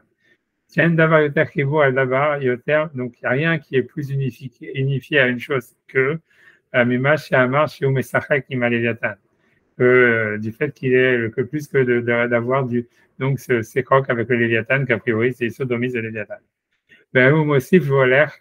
Et donc on voit que donc tout ça, toute donc de l'étude de la Torah au jugement, à la Parnassa, finalement pour arriver à l'apothéose de la sodomie de Léviathan. Donc on voit que donc tout ça c'est une continuation. Dire voilà, ça veut dire aussi volaire, ça veut dire c'est une continuation donc d'unification avec la création du monde. Et d'abord, oui, comme chez Dvar, et cette chose-là, elle est apte, elle est claire. Qui est amid à Karov à la Nimsaïm aussi, l'air. Donc, ça veut dire qu'on voit bien que dans cette Agada, ce que on a voulu nous montrer, c'est que la relation d'Hachem avec la création, elle s'amplifie. Donc, elle n'est pas stable, elle s'amplifie. Et donc, je pense que c'est surtout ça ce qu'il veut dire. Et ça, c'est aussi vrai, tu vois. Ça veut dire, grosso modo, ça veut dire, voilà, ça veut dire, a priori, ça veut dire que cette relation, ça c'est pas évident, hein, mais c'est parce qu'il veut dire, ce qu'il veut dire, c'est que l'histoire elle avance et on pourrait dire, ah voilà, comme tu dis, voilà, on est dans un mouvement de balancier, c'est toujours la même chose. Si en plus on dit qu'il n'y a pas une vérité absolue qui doit se révéler à la fin et que tu vois, ça veut dire voilà les connaissances tu vois, de qu'est-ce que c'est l'idéal de l'humanité. On le connaît déjà peut-être depuis le Moyen Âge, etc. Donc il n'y a rien de nouveau en fait sous le soleil. Donc en fait, est-ce qu'on peut dire vraiment que la présence d'Hachem, elle se révèle dans le monde d'une manière linéaire, continue, de plus en plus? Tu vois, le Maharal, il dit oui. Et il lui explique que la Gemara dit oui aussi, tu vois. Ça veut dire que voilà, ça veut dire, et ça, c'est voilà, c'est pas évident, c'est difficile à comprendre, mais ça veut dire grosso modo, quelle que soit la manière, la raison, la chose, ça veut dire nous, dans notre génération à nous, et nos enfants par rapport à nous, ça sera la même chose, ils seront plus connectés à Dieu, voilà, que Moshe Rabbeinu, par exemple, ou qu'Abraham, Yitzhak et Yaakov. Parce qu'en fait, il semblerait ça veut dire il y a une finalité de l'histoire, il y a un sens, pas simplement de l'histoire qui n'est pas finale vers, tu vois, ça veut dire vers quelque chose à venir, mais quelque chose en fait qui advient tout le temps. Et donc le fait même que l'univers existe, c'est ça la sodomie de Dieu avec sur le Léviathan, et ça veut dire en fait, en soi, ça rajoute de l'unification d'Hachem avec l'univers. Et bon, ça, tu vois, voilà, ça, c'est hyper compliqué. Tu vois, voilà, c'est pas évident à comprendre. Tu vois, ça veut dire, pour expliquer ça, ça veut dire simplement donner peut-être une sorte peut-être d'idée, tu vois, et ça serait aussi lié à l'Emidat Netzach. Ça veut dire comme ça veut dire, c'est comme si, en fait, on va dire tu vois, c'est en fait, c'est vraiment abstrait, mais je le dis quand même. C'est-à-dire, tu vois, si Hachem, il est au-dessus du temps, d'une certaine manière. Donc, en fait, ça veut dire qu'en fait, pour lui, tout est déjà arrivé, quoi, si on veut. Et donc, l'idée, ça serait de dire qu'en fait, donc, plus les choses elles arrivent, on va dire, dans le présent, en fait, on va dire, en fait, plus il y a une réunification, on va dire, du monde de la matière avec la connaissance de Dieu qui est en fait, tu vois, on va dire au-dessus du temps. Donc, en fait, chaque moment d'existence de l'univers, il rajoute en fait une connexion avec le divin, parce qu'en fait, c'est une information, il y a une information qui se vérifie, mais une information qui se réalise. Et en réalité, tu vois, ça serait l'idée, tu vas te dire, c'est pour ça que la Torah, la première étape, c'est la connexion, c'est la Torah, parce que la Torah, c'est le monde de l'information, c'est le monde de la connaissance. Et en fait, plus cette connaissance, en fait, à part la connaissance de la Torah, on va dire, il y a la connaissance de l'existence du monde et de sa réalité, etc., historique, plus en fait, elle advient, et plus elle se finalise dans l'instant, en fait, plus en fait, la connaissance d'Hachem, en fait, en se matérialisant, donc elle se réunifie à Dieu, quoi.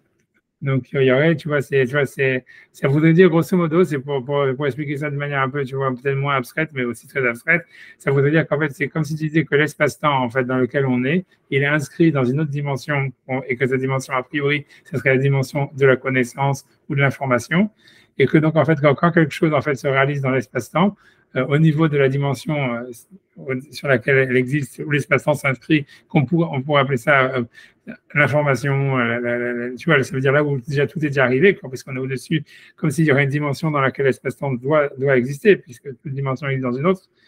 Tu vois, en fait, dans cette dimension-là, on ne va pas dire que ça c'est Hachem, mais on va dire que ça serait ça l'étude de la Torah d'Hachem, si on veut, pour parler vraiment comme ça. Et donc, ça veut dire dans cette dimension-là, le fait même que les choses adviennent, c'est en fait, c'est en soi une réalisation, et c'est en soi, en fait, un renforcement de la connexion d'Hachem avec l'univers. Ça serait ça l'idée, tu vas voir derrière. Hein. Maintenant, tu vas pas te réfléchir, tu vois. Peu importe, tu vois. Et voilà, peu importe. Mais à mon avis, cette réalisation en elle-même, encore une fois, ça serait ça la Midat Netzach, puisqu'en fait, encore une fois, tout dépendrait, en fait, ça veut dire tout se jouerait au présent, en fait. Même si tout est écrit d'avance, tout se jouerait au présent, parce que tout dépend de celui qui reçoit. Et c'est au présent qu'on reçoit quoi, grosso modo. Ouais, c'est encore une fois, tu vois la même chose que Dieu, Moshe qui reçoit la table de la loi et qui les casse. Tu vois,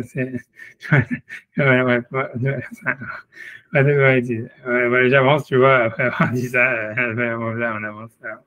Ok, voilà, si j'arrive à lire, Amnam Bigma, l'écoute, les Khatchinouya, Kahama, donc voilà, ça c'est un avis dans l'Agmara. Donc maintenant, il veut dire que l'Agmara donne une alternative de qu'est-ce qu'Hachem fait pendant la journée. Alors, qu'est-ce qui se passe? Alors, Amnam Bigma, les Khatchinouya, Kahama, là-bas on dit, dans une autre version, on dit, Mishlosha Shot Rishonot, Dan Olam. Qu'Akadosh Baruch Hu, en réalité, il juge le monde pendant les 3 premières heures. C'est ce qui est d'ailleurs retenu dans la puisque c'est pour ça qu'on dit qu'il ne faut pas, si quelqu'un est béyachid, il ne doit pas faire le moussaf de Rosh Hashanah dans les 3 premières heures de l'année, de la journée, parce que c'est là où il y a le jugement le plus fort. Il y en a aussi qui sont makpid de sonner le chauffard dans les 3 premières heures, etc. C'est ça. Bref, on s'en fiche. Donc, les 3 premières heures de la journée, Hachem, il juge le monde. Il cherche Shaot Shniot ou Osek Batora. Donc, dans la deuxième partie de la journée, dans le deuxième quart de la journée, il étudie la Torah. Ok, donc voilà, donc c'est l'inverse de l'histoire du jugement avec l'étude de la Torah. Donc, il dit comment ça serait possible. Donc, il dit Vézé Sauver. Et donc, cet avis, il pense qu'il mâchéou osek va Torah. Donc, ça veut dire que le fait que Hachem, donc en fait, il s'occupe de la Torah. Yodea et Sod Shelahem. Et donc, c'est-à-dire qu'ils connaissent, tu vois, je pense, Seder Shelahem, qu'ils connaissent donc l'organisation de l'univers. Ou Yoter Kiruv El Animsaim. C'est une proximité plus proche à l'existence du monde. Mais Mashou Dan et Animsaim, au fait qu'il soit en train de juger le monde. Alors pourquoi? Normalement, on a vu l'ancienne version, c'était plus logique de dire on est dans l'abstraction, après on rentre dans le monde de la réalité et de la réalisation de l'abstraction à travers le jugement. Alors il dit qu'il y a Dayan Shoudan, parce que le juge qui juge, ou Nivdal mi Baladin. Il est en fait, il veut dire, il est quand même, comme on a déjà vu, il a une position ascendante par rapport à celui qui est jugé. Au Poelbo. Et donc il est dans le monde, et donc il a une influence, une action, ça veut dire, voilà, ça veut dire, voilà. Donc, et donc le fait qu'ils connaissent leur organisation par la connaissance, par cette connaissance, donc à travers ça, j'imagine, ça veut dire il est plus lié avec eux, il se lie avec eux plus. Donc c'est pour ça, il explique le premier avis,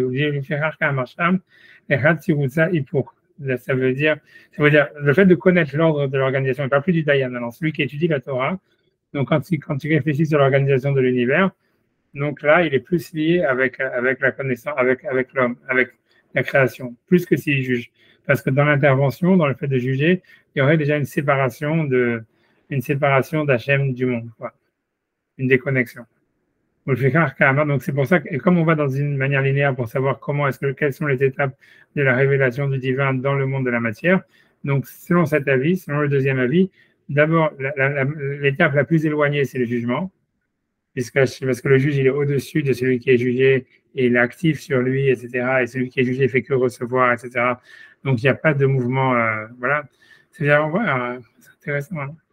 Ça veut dire qu'on voit que lui, en fait, lui, il va expliquer quand on a l'impression de Mamash, lui, il est carrément, là, c'est carrément la canière. Hein. Ça veut dire, parce que là, ce que tu veux me dire, tu vois, c'est de dire que, en fait, ce qui fait l'unité, c'est justement le fait que c'est une dynamique d'opposition, tu vois. C'est-à-dire que lui, il veut dire comme ça, il veut dire, c'est qu'il y a un mouvement retour, grosso modo. Ce qui fait l'unité, c'est qu'il y a un mouvement retour. Donc ça c'est lacanien complet. Hein. Ça veut dire ouais, mais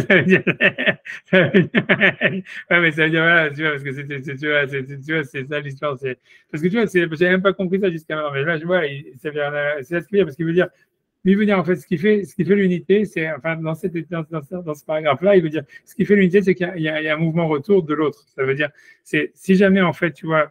Plus, moi, je vais donner, ça veut dire, je sais pas, j'envoie un truc, je donne un coup de pied et en fait, en échange, je reçois un deuxième coup de pied. Plus le mouvement retour que je reçois, en fait, il est fort par rapport à l'action que j'ai donnée, donc, tu vois, un mouvement que j'ai initialisé, plus en fait, on peut parler d'unité. Moins le mouvement retour, il est fort, plus en fait, on peut parler en fait de non-unité, tu vois, ou de non-connexion. Même si en fait, il y a un mouvement de don unilatéral, tu vois, qui vient d'une direction. Donc là, il est en train de parler simplement, il parle plus simplement maintenant tu vois, de donner quelqu'un qui épanche et que l'autre y reçoit. Ça serait en fait de qu'est-ce que nous on donne en échange à Hachem, quoi. Quel est le mouvement retour qu'Hachem y reçoit? Ça veut dire, je sais que c'est compliqué ce que je raconte, mais moi-même je suis fatigué. Mais ça veut dire, tu vois ce que ça veut dire. Et c'est très Lacanien parce que Lacanien il avait expliqué que Lacan il avait vu. Et lui, il pensait que ça venait de la Torah. Hein. C'est Lacan, il pensait que sa source était de la Torah. C'est que parce que lui, il pensait que Freud, il avait toute sa théorie de la sexualité, elle était venue de la Torah. Et il dit que c'est impossible que ça vienne d'ailleurs parce que finalement, tu vois, Freud c'était un juif et il était nul dans tout le reste. Et donc, en fait, ça doit venir que tout ce qu'il a trouvé, c'est parce qu'en fait, il était juif et parce qu'il avait de la Torah. C'est ça la théorie de Lacan. Hein. Il a dit clairement, il était un petit docteur juif et tout ça. Et c'est vrai, quand tu regardes le truc de Freud, tu vois qu'il casse pas des briques. Même quand tu vois sa gueule, il a vraiment une gueule de con, tu vois. Ça veut dire et on voit comment tu vois, tu vois bien que c'est un mec qui est buté, tu vois. quand tu regardes, tu vois les trucs, quand tu lis les trucs de Freud, tu es choqué à chaque fois par sa bêtise d'une certaine manière. C'est parce que tu vois, ça veut dire il démontre rien et il est complètement buté sur ces trucs et il rentre la tête dans les murs. C'est comme ça qu'il a fait triompher cette théorie, parce qu'il était complètement buté, quoi. Il était complètement, tu vois, comment dire en hébreu, il y a une expression qui s'appelle le rosh bakir, ça veut dire la tête dans le mur. Et tu vois, et tu vois, Lacan, ça l'avait choqué, ça. Et donc, il a dit, ouais, c'est sûr, en fait, tout ce qu'il a eu, cette théorie que lui, il trouve extraordinaire, il a dit, il l'a vu dans la Torah. Et c'est connu, tu vois, c'est pour ça qu'après, il psychanalysait plein de juifs et tout ça, et qu'il y en a plein qui sont suicidés parce que même ils connaissaient rien de la Torah, etc. Bref, mais tu vois, mais ça veut dire, les histoires de Lacan avec les juifs sont compliquées, tu vois, avec le judaïsme. Mais dans cette théorie, tu vois, de lacanienne, c'est exactement cette idée-là. C'est que lui dit qu'en fait, lui il pense que dans la Torah, tout est sexuel. Et que donc, en fait, ça veut dire et pour lui, tu vois, pour lui, le sexuel, pour lui, c'est un mouvement, c'est le mouvement, à part aller-retour, mais c'est le mouvement, tu vois, ça veut dire que quand tu as une relation sexuelle, tu vois, il y a un mouvement retour, tu vois, ça veut dire le mec qui pénètre, la meuf, elle sert, quoi, on va dire, et vice-versa, quoi, ça veut dire, et donc, ça veut dire, en fait, donc, il y a un mouvement, ça veut dire, lui, il a dit, en fait, c'est ça l'idée, tu vois, dans le judaïsme, lui, il explique que c'est comme ça que la pulsion, comme ça, il a voulu expliquer après la pulsion de mort, la pulsion, tu vois, la pulsion sexuelle, pourquoi il y a une pulsion de mort, parce que c'est toujours un mouvement de dynamique, tu vois, qu'on veut ressentir un retour de plus en plus fort, quoi. Et qu'à la fin, donc, ça amène à une destruction, tu vois. Mais tu vois, cette théorie lacanienne, tu vois, ça veut dire, bon, moi, je l'avais jamais vu, tu vois. Moi, je m'étais dit, bon, encore un délire total, tu vois, tu vois, et c'était vraiment, Lacan, c'est notre maître à tous, parce que c'est le mec qui a réussi à faire le plus de fric en racontant des conneries. Tu vois, donc, ça a toujours été mon idole, tu vois, un jour, j'y arriverai. Mais tu vois,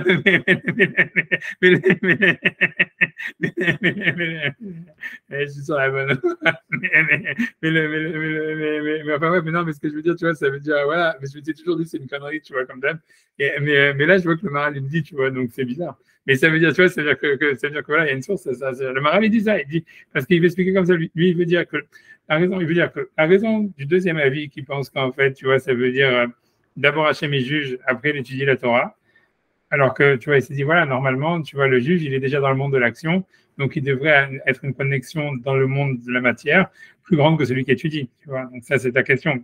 Il dit non. Alors lui, il explique non, que cet avis, qui est le deuxième avis, qui est l'avis, comme je vous dis, qu'on tient dans la halakha, hein. Ça, c'est en parenthèse, mais disons que ce deuxième avis, pourquoi il pense comme ça?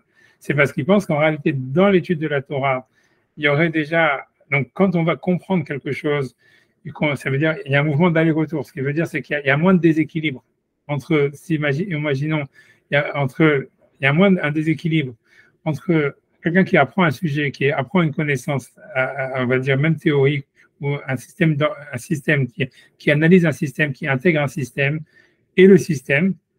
Ça veut dire que c'est une relation d'égal à égal ou n'importe quel concept qu'on étudierait. Tu vois, si j'étudie un concept, je ne sais pas, c'est quoi la méthode Kiddushin, par exemple, ou j'en sais rien, tu vois, j'apprends quoi Mitzvot Shabbat, c'est quoi Rosh Hashanah.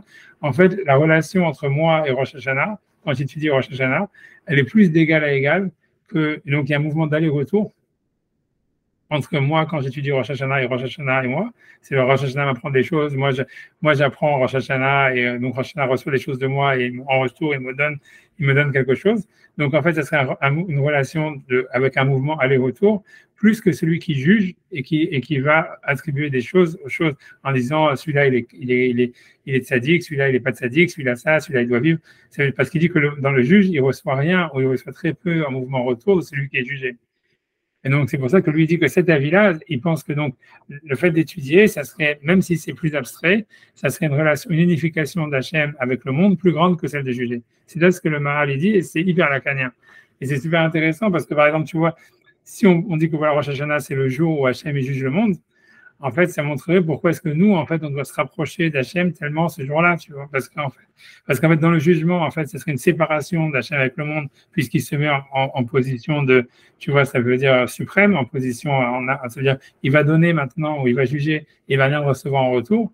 Nous, en disant, nous, on va maintenant se ligoter, comme la Kedat Yitzhak, on va se ligoter, on va voir comme, puisque dans la prière de Moussa, de Rosh Hashanah, c'est comme si nous-mêmes, on s'apportait en sacrifice à Hachem. C'est comme si, en fait, tu vois, où en sonnant le chauffard, on va faire régner Hachem dans le monde.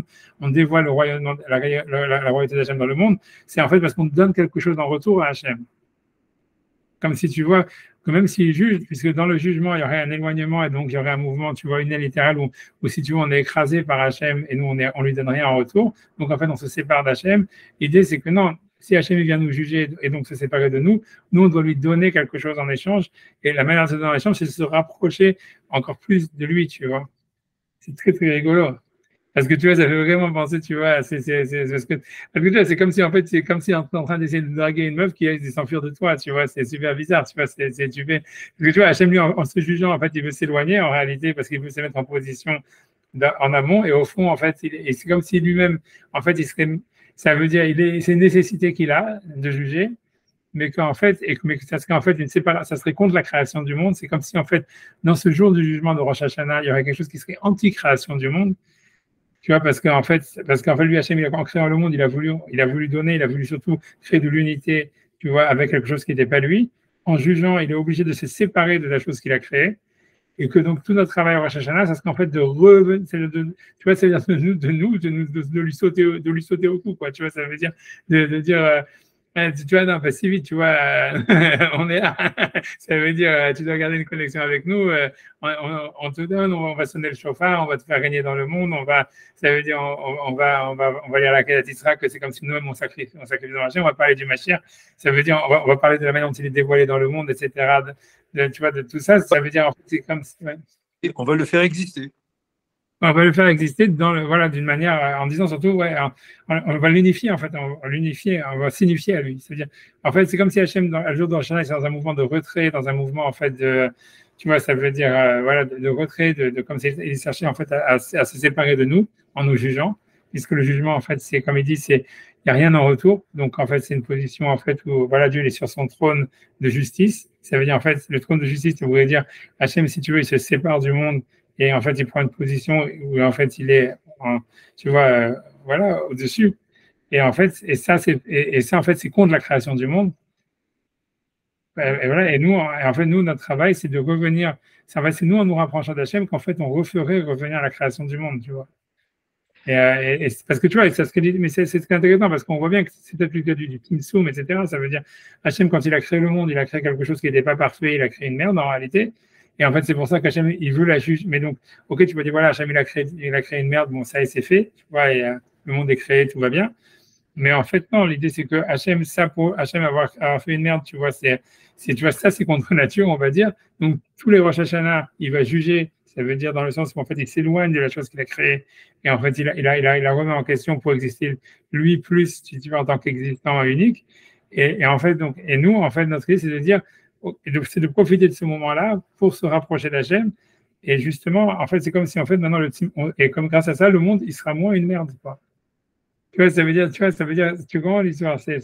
qu'en fait, on serait vraiment hyper créatif ça veut dire spirituellement, les prières de Rosh Hashanah, elles ont un impact gigantesque. Ce serait vraiment, tu vois, c'est comme si on bonifiait l'univers. À chaque fois qu'on sonne le chauffard à Rosh Hashanah, qu'on fait la suite de Moussam de Rosh Hashanah, ça veut dire que, tu vois, ça veut dire, c'est comme si, en fait, l'idée, le Rosh Hashanah, c'est quand Hachem, en fait, ça serait pas, selon cette histoire-là, Rosh Hashanah, c'est pas comme les Lubavitch, ils disent le roi, il est dans le champ, etc. Ça serait au contraire, c'est Hachem, il s'éloigne, il rentre dans son palais, etc., etc.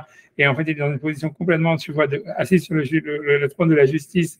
Ça veut dire vraiment, ça veut vraiment en question la création du monde, en disant pourquoi j'ai fait cette merde et moi j'existe, je suis mieux qu'eux, donc il faut vraiment les massacrer, il faut tout détruire. Et nous, on dit, ah super, tu vois, nous, on rentre dans le palais, tu vois, ça veut dire, on dit, ouais, je sais qu'en fait, tu voudrais partir et tu vois, ça veut dire nous laisser tomber, tout détruire. Mais nous, on court après lui, tu vois. Et en fait, l'idée là-dedans, c'est que ça doit sûrement l'énerver, tu vois. Mais ça veut dire que c'est pour ça qu'on dit qu'il faut sonner le chauffard, etc. Mais ça veut dire l'idée qu'en faisant ça, enfin, on a fait le monde maintenant moins une merde parce qu'on est rentré plus dans le palais. Et donc maintenant, après Rosh Hashanah, le monde maintenant, il y a moins de Tzimtzum d'Hachem, si tu veux. Mais tu vois, ça marcherait comme ça. Ça expliquerait plein de passages de la prière. Tu vois, où on voit ça, ça veut dire, on voit comme si Hachem à côté, il est énervé et que ça se transforme à la fin. Tu vois, cet énervement qu'Hachem est là, on le transforme en Midat HaRachamim. Parce qu'en fait, mais ça veut dire qu'en fait, c'est nous qu'on crée le monde à travers notre prière, justement, dans le fait où voilà, voilà, Hachem, lui, il voudrait le détruire, mais nous, on dit non, nous, c'est pas qu'on veut exister, nous, on veut rentrer dans le palais, tu vois, on veut pas que tu partes, quoi, parce que, en fait, détruire le monde pour Hachem, ça voudrait simplement s'en aller, tu vois, parce que c'est ce qu'il explique, tu vois, que le jugement, il vient de l'éloignement. Ça veut dire, Hachem, c'est comme si, tu vois, Hachem, tu vois, c'est comme s'il remettrait en question sa connexion avec l'univers et qu'il voudrait en fait s'en séparer. Et que l'idée, c'est que c'est pour ça qu'il juge, et c'est ce qui arrive à tous les Rosh Hashanah, parce qu'en fait, le monde, c'est une merde. Donc, en fait, Hachem, il se juge lui-même à Rosh Hashanah, grosso modo. C'est ce que ça veut dire. Il se dit, tu vois, comment j'ai pu faire une telle connerie de créer le monde, tu vois. Et nous, on dit, c'est peut-être vrai, tu vois, mais ça veut dire, nous, on peut rester avec toi. Donc, tu vois, grosso modo, tu vas lui courir après, quoi. C'est un truc comme ça. C'est comme un mec qui voudrait se tirer et que sa meuf, elle lui court après, quoi. En disant, ouais, tu vois. C'est un truc comme ça, tu vois. En faisant ça, tu vois, la meuf, elle devient meilleure, quoi. Tu vois, ça veut dire, tu vois, ça serait ça l'idée, ça serait ça l'idée de ce qu'il veut dire, tu vois, parce que l'idée c'est qu'il faudrait qu'Hachem il reçoive on veut que Hachem quand il juge, il reçoit un mouvement retour. Il est pas, c'est Hachem lui il se met dans un mouvement de, je suis au-dessus, c'est moi qui juge, et ça veut dire grosso modo, ça veut dire, et j'ai envie de m'éloigner du monde, et donc j'ai envie qu'il disparaisse parce que c'était une merde, et nous on court après lui, tu vois. En disant, tu vois, non, non, tu vois, ça veut dire. Parce que tu vois, c'est le Rambam, il dit ça. C'est un Rambam aussi, c'est un passage de la Bible qui est très connu, tu vois, que tout le monde cite et tout ça. C'est dans l'explication des Mishnayot, parce que quand il parle sur les jours du jugement, il dit, voilà, c'est un jour de jugement très dur, etc. Et personne ne sait, ne sait comment est-ce que, tu vois, personne ne peut mériter de juger, etc. Et donc, normalement, tout le monde doit être plein de tremblements, etc., et de panique. Mais il dit, ce qu'il faut savoir, c'est Vamanos et là. C'est connu, c'est le mot du Maïmonide qui dit, mais le seul refuge qu'on a, c'est de courir vers lui. Il dit, Vamanos et là. Ça veut dire, le refuge qu'on a du jugement, c'est de courir vers lui. Et tout le monde s'interroge de qu'est-ce que ça veut dire, etc. Tu vois, tu vois, ça veut dire. Et tu vois, à mon avis, ça voudrait dire ça. Ça veut dire, c'est comme si Hachem dit, OK, le monde, en fait, il vaut pas le coup, ni rien, etc. Il faut tout détruire, mais que nous, en fait, c'est une opportunité qu'Hachem nous donne de nous monter de niveau. Et en fait, ça veut dire, on court vers lui, et à ce moment-là, nous, on reste dans le palais, en tous les cas. Et donc, on aura changé le monde, quoi, à ce moment-là. On sera moins con qu'on était avant Rosh Hashanah, quoi, parce qu'on aura couru vers lui. Et donc, finalement, le monde, il sera moins absurde qu'avant. Tu vois. Il nous a créé et nous, on doit lui rendre l'appareil en le créant comme on veut, quoi. Ouais, c'est ça, en le faisant advenir. Surtout, c'est pas en le créant, c'est surtout en le reconnectant, en lui donnant un mouvement retour. Tu vois, ça l'idée. Ça veut dire, on ne crée pas Hachem, mais on peut lui donner quelque chose en échange. C'est ça l'idée. On a l'impression que Hachem, en fait, l'unification. Il veut ça. Et donc, non, j'en sais rien, tu vois. Parce que je me dis avec ça comment ça marche avec la sodomie du Léviathan, mais bon, je ne vais pas rentrer dans les détails. Tu vois, comme j'ai jamais sodomisé personne, donc je ne vois jamais savoir. Mais tu vois, mais ça veut dire. Mais bon, peu importe, tu vois. C'était une question. Je sais pas, j'avance comme tu peux. Je vais laisser tranquille. Tout le monde baille et tout ça, donc je sais pas toi. Même moi, je suis fatigué. Je ressens la fatigue. Ok. Ok. Moi, je suis là, c'est la prochaine fois, je laisserai parler Yves, et comme ça sera bon. C'est toujours un super mauvais signe quand je vois quand Yves il est muet comme ça.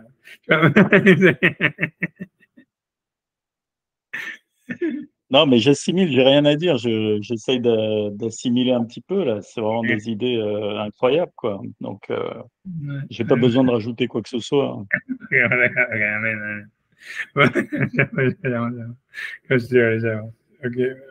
Ok, qui a Dayan ou Dan. Ok, donc c'est ce qu'il veut dire. Donc, il dit, donc je prends, il dit qu'il y a Dayan parce que le juge, ou Dan qui juge, voilà, au moment où il juge, donc on va dire c'est Rosh Hashanah, etc. Ou Nivdal mi Baladin. Il est séparé, en fait, de la personne qui est jugée, ou pour Elbo. Et il est uniquement agissant en lui, alors que celui qui reçoit le jugement, il est passif. Et donc, en fait, ce qui veut dire, donc, il n'y a pas d'unité vraiment d'Hachem avec le monde. C'est derrière mais par contre, quand Hachem, on va dire, se confronterait à l'organisation du monde, de l'univers, c'est par le de la Torah, mais il dit à Azot, ça veut dire dans cette connaissance, Mitraber Alemioter, il est plus unifié à eux. Et à mon avis, ce que ça veut dire, c'est parce qu'en fait, il y a un mouvement retour, quoi. Il y a un mouvement en fait d'aller-retour où Hachem, en étudiant la Torah, en étudiant l'univers, c'est comme si l'univers lui apprenait quelque chose d'une certaine manière. Donc c'est pour ça que selon cet avis, donc la deuxième version, donc c'est le contraire, c'est que mais c'est dans la deuxième partie du deuxième quart de la journée qu'il étudie la Torah, alors que dans la première quart, il faisait que juger, puisqu'il y a plus d'unification dans l'étude de la Torah d'Hachem dans la création que dans le fait qu'il la juge. Donc, il dit, Mikol Makor, Malkatou, et Maskana Kahamar, à la conclusion, on dit que Moshe Amarnou, pardon, Moshe Amarnou Trila, comme on a dit au début, qui a Osek Batora Kodem, car que l'étude de la Torah passe avant, chez Davarze, où il est Diat Aseder Bilva. Donc, lui, il revient, lui, a priori, il dit que ce deuxième avis, il n'est pas retenu dans la fin, alors que moi, je suis tout à fait persuadé du contraire. Ça veut dire parce que, tu vois, moi, j'ai pas lu, j'essaie de voir s'il va ramener la suite de la Gemara, quoi. Bref. Il veut pas ramener. Dans la Gemara, c'est marqué clairement, tu vois, ça veut dire bizarre. Mais plein de fois, tu vois, Maïmonide aussi, il fait la même chose dans le Guide des Égarés. Il dit, ouais, cet avis, c'est l'avis principal. Et en général, quand il dit ça, c'est que tu peux regarder la Gemara et tu vas voir que c'est exactement le marqué le contraire, tu vois. Et ça, c'est clair, tu vois, ça veut dire, quand tu vois, par exemple, là où il y a un passage dans le Guide des Égarés où il dit, parce que la Gemara, il s'interroge sur les souffrances des justes dans ce monde. Et alors, il dit, ouais, blablabla, il donne plein d'explications, lui, il a plein de théories là-dessus. Et il dit, ouais, bien qu'il y ait un avis dans la Gemara qui dit que Hachem, il peut amener des souffrances sur quelqu'un alors qu'il n'a pas fauté, il dit, cet avis, il n'est pas retenu dans la Gemara. Alors, quand tu regardes dans la Gemara, il est marqué à la fin de la Souga, après toutes les preuves et les contre-preuves, il est marqué, là, halakha, un homme peut mourir même s'il n'a fait aucune faute, et un homme peut être puni même s'il n'a fait aucune faute. Alors, régulièrement comme ça. Mais lui, tu vois, ça veut dire, voilà. Ici, c'est la même chose. Le Maharal dit, ouais, c'est sûr que le premier avis, il est prépondérant, donc l'étude de la Torah, elle est avant et le jugement après. Mais en fait, quand tu regardes la Gemara, elle ramène les deux avis. Moi, j'ai pas à vérifier, hein, c'est des souvenirs, mais si mes souvenirs sont bons, la Gemara, elle dit à la fin, elle dit, c'est l'halakha, elle est comme le premier avis, que le jugement est d'abord. C'est pour ça qu'à Rosh Hashanah, c'est ça que je vous le dis, c'est une halakha, ça amène dans Shulchan Aruch, qu'à Rosh Hashanah, si jamais quelqu'un il fait la tfila beyachid, il ne doit pas faire la prière de Moussaf dans les 3 premières heures de la journée parce que le jugement il est trop dur et il risquerait d'être complètement éradiqué, quoi. Elle dit un Sibour, il peut faire parce que un Sibour, il a beaucoup de mérites, etc. Et donc, c'est l'Agma qui le dit. Donc, c'est la conclusion de l'Agma, c'est amené dans Shulchan Aruch. Et cette conclusion, elle suit la vie, donc le jugement, il est dans les 3 premières heures de la journée. Donc, je ne sais pas comment est-ce que lui dit comme ça d'une manière complètement, ça veut dire sans avoir aucune preuve. Ah oui, mais c'est sûr que c'est le premier avis qui est principal. Alors que dans l'Agma, quand tu es là-bas, tu as plus l'impression que c'est le deuxième qui est principal. Ça met une parenthèse, tu vois. Mais voilà, mais le fait même que lui-même il se permet de dire ça, c'est déjà suspect, tu comprends. C'est-à-dire que s'il y a 2 avis dans la Gemara, et tu es toi le Maharal pour dire ça celui-là le plus meilleur que l'autre. Donc le fait qu'il le dise, ça veut dire qu'il veut dire quelque chose, tu vois. Il y a quelque chose, c'est un message codé derrière, tu vois. Je crois que le Maharal il a pas à prendre parti entre 2 avis dans la Gemara. Lui c'est un commentateur et il vient plusieurs siècles plus tard. Dans la tradition, tu vois, lui il doit accepter ce que la Gemara elle dit et ensuite il peut dire, voilà, cet avis pense comme ça, comme il a expliqué, ok, qu'a priori, ça serait lié à, on va dire que le moins c'est abstrait, le plus Dieu il est lié avec le monde. Et le deuxième avis pense, non, c'est plus il y a un mouvement retour, plus Dieu il est lié avec le monde. Bon, c'est 2 théories, 2 avis dans la Gemara, tu t'arrêtes là, tu vois. Quand tu dis, non, mais je pense que le premier avis, c'est ça le principal, alors qu'en plus, la Gemara a dit le contraire. Mais même si la Gemara disait pas le contraire, le fait qu'il dise ça, le Maharal, c'est complètement, tu vois, c'est pas, tu vois, il a pas à le dire, tu vois ce que je veux dire. Qui tu es, toi, pour décider que le premier avis, il est mieux que le deuxième? Tu comprends? Et donc, c'est bizarre, c'est suspect, tu vois, donc il veut dire quelque chose. Je sais pas quoi, tu vois, et encore plus suspect quand tu sais que la Gemara là-bas, elle dit le contraire de ce qu'il dit, tu vois. Donc, tu vois, donc je sais, à mon avis, tu vois, il voudrait dire que, je sais pas, ce qu'il veut dire, peut-être qu'il veut dire, ah, ça serait du super Lacan, mais moi, j'ai pas envie de dire ça. Hein. Ça veut dire parce que si on fait les maths, ça veut dire ça. Ça voudrait dire que, en fait, peut-être que, en fait, tu vois, l'histoire de l'unité par le mouvement retour, elle c'est en fait, on va dire, prépondérante, comme la Gemara le dit. Donc, on va dire, voilà, le jugement passe avant l'étude, on va dire. Mais ce qu'il voudrait dire, c'est que ce mouvement retour, il vient, si on veut dire que l'étude passe avant le jugement, ça veut dire en fait le mouvement retour, il est possible que parce qu'il y a le monde du fantasme. Tu vois, ça, ce que ça voudrait dire. Ça veut dire, tu vois, ça veut dire, comme l'étude, elle passe avant le jugement, ça veut dire que c'est la relation à ce qui est spirituel et en fait qui est abstrait, en fait, qui est, tu vois, si tu veux, qui est la première, ce qui voudrait dire, c'est que le mouvement retour, il commence par un fantasme, et donc ça voudrait dire en fait qu'il faut que la relation elle soit d'abord spirituelle ou abstraite, et qu'ensuite elle se matérialise pour qu'il y ait une possibilité d'un mouvement aller-retour. Tu vois, et c'est pour ça qu'il veut dire, ce qu'il voudrait dire, c'est que même le deuxième avis qui dit que le jugement passe avant l'étude, il est d'accord qu'il devrait y avoir une étude avant le jugement. C'est ce qu'il voudrait dire. C'est un truc comme ça, tu vois, parce que s'il n'y a pas eu, si tu veux, voilà, tu vois bien, c'est dans les relations amoureuses et tout ça, mais s'il n'y a pas eu du fantasme avant, tu ne peux pas avoir de relation aller-retour, tu vois. Tu peux pas, voilà, parce que tu vois la chose telle qu'elle est, c'est comme ça. Donc, il faut, tu vois, ça serait, tu vois, donc ça voudrait dire ça voudrait dire une chose dans ce goût-là. Ouais, je ferme la parenthèse. Donc, mais en tout cas, la phrase, elle est bizarre. Je sais pas, moi, j'ai plus le Maral avec les notes et tout ça, mais c'est super bizarre qu'il dit, tu vois, au Mikol Makom, Maskana Kahamar, toute cette partie-là. Cependant, dans la conclusion, on dit, moi, chez Amarnou, Trekila, comme on a dit au début, qui Osek Batora Kodem, que l'étude de la Torah passe avant, chez Davar Zéouiediat, à Seder Bilvad, parce que c'est une connaissance abstraite de l'organisation uniquement. Chez Odea Seder Helaem, c'est qu'il connaît, en fait, l'organisation de toutes de leurs choses. Revenez chez Ouïd Barak, parce qu'il est qu'il soit béni, Mitraber à l'Anim Saïm, et c'est donc, et parce que Dieu s'est livré vers les créatures, les filles qui fichent limatam, ça veut dire suivant leur perfection. Shen Hashem Idbar, Mitraber, d'abord chez Ochaser, parce qu'Akadosh Baruch Hu ne se relie pas avec quelque chose qui est manquant. Tout ça, c'est bizarre, mais tu vois, à mon avis, ça veut dire, comme je vous ai dit, ça veut dire, même si en fait c'est le mouvement d'aller-retour est prépondérant, ça peut commencer que par un fantasme, que par en fait une idéalisation d'Hachem, une vision idéale que Dieu aurait du monde. Même si à la fin, tu vois, cette vision, elle a pour but d'être dépassée, puisqu'en fait, il n'y a pas de mouvement, il n'y a pas d'ouverture sur l'autre quand on est dans une vision idéalisante, mais à une première étape qui, quand elle est dépassée, tu vois, c'est ce que ça, l'étude de la Torah qui est avant le jugement, ça veut dire c'est une étape où Dieu, en fait, il a une relation avec le monde à travers sa perfection, on va dire potentielle ou absolue et ultime, et ça commence pas comme ça. Comme je vous ai dit, tu vois, c'est ça le visage d'Hachem, quand je dis que même si Hachem, il donne et tout ça, etc., mais il y a un visage, il y a quelque chose qui est au-dessus, mais que ça commence comme ça ce qui veut dire, et c'est ça ce qui permettrait que par la suite, donc en jugeant et en prenant une position d'aplomb, tu vois, de vouloir d'intervention, etc., de déséquilibre avec le monde, mais en tout cas, qui reçoit un mouvement retour par la suite, etc. Tout le mouvement d'unification par aller-retour, il est possible que parce qu'à la base, il y a quand même un rapport de Dieu à travers le monde, un monde idéalisé. Et ça, quand tu le vois même dans la relation homme-femme ou dans la relation avec les autres, tu vois, ça veut dire, tu vois, ça veut dire quand tu tombes amoureux d'une meuf, tu vois, d'abord tu la vois plus belle qu'elle est, tu vois, tu la vois idéalisée, et après ça, tu vois, tu peux commencer et c'est ça ce qui va te pousser, on va dire, à aller vers elle, à juger si tu veux, à tout ça, machin, et après ça, à avoir un mouvement de va-et-vient, tu vois, d'aller-retour, etc. Quoi. S'il n'y avait pas si un mec qui pense, ouais, de toute façon, les femmes, c'est des connes, j'en ai rien à foutre, il n'a aucun idéal de meuf, tu vois, il n'y a pas de mouvement aller-retour. Exemple vivant, devant vous. Tu vois, mais ça veut dire. Tu vois, mais ça veut dire. Tu vois, mais ça veut dire. Voilà, mais ça veut dire. Donc, ça veut dire qu'il devrait commencer à avoir un fantasme à la base, quoi. Tu vois ce que je veux dire. J'ai pas mis d'abord, tu vois, moi, vraiment tout le monde dort. Ok, je file, pas grave, et j'arrête. Non, je suis au concert, mais d'abord, c'est un mot de ménage. Et en tout cas, voilà, j'ai réussi. Tu vois,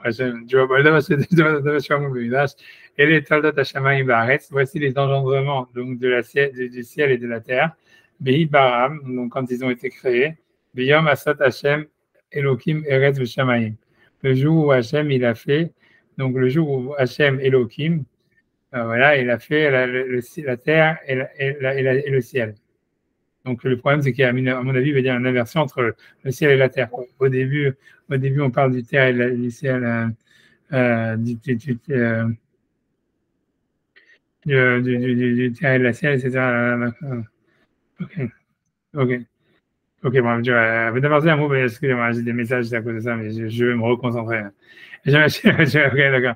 Edo Shemaim Arez Shemaim Barham, Beyam Asad Hashem Elohim Erez Shemaim, Iskir Shem Malé, Shel Olam Malé. Ça veut dire, il veut dire, quand on parle de Toldot Shamaim Baaretz, donc d'abord le ciel, ensuite la terre, Bi Baram, et son, elle est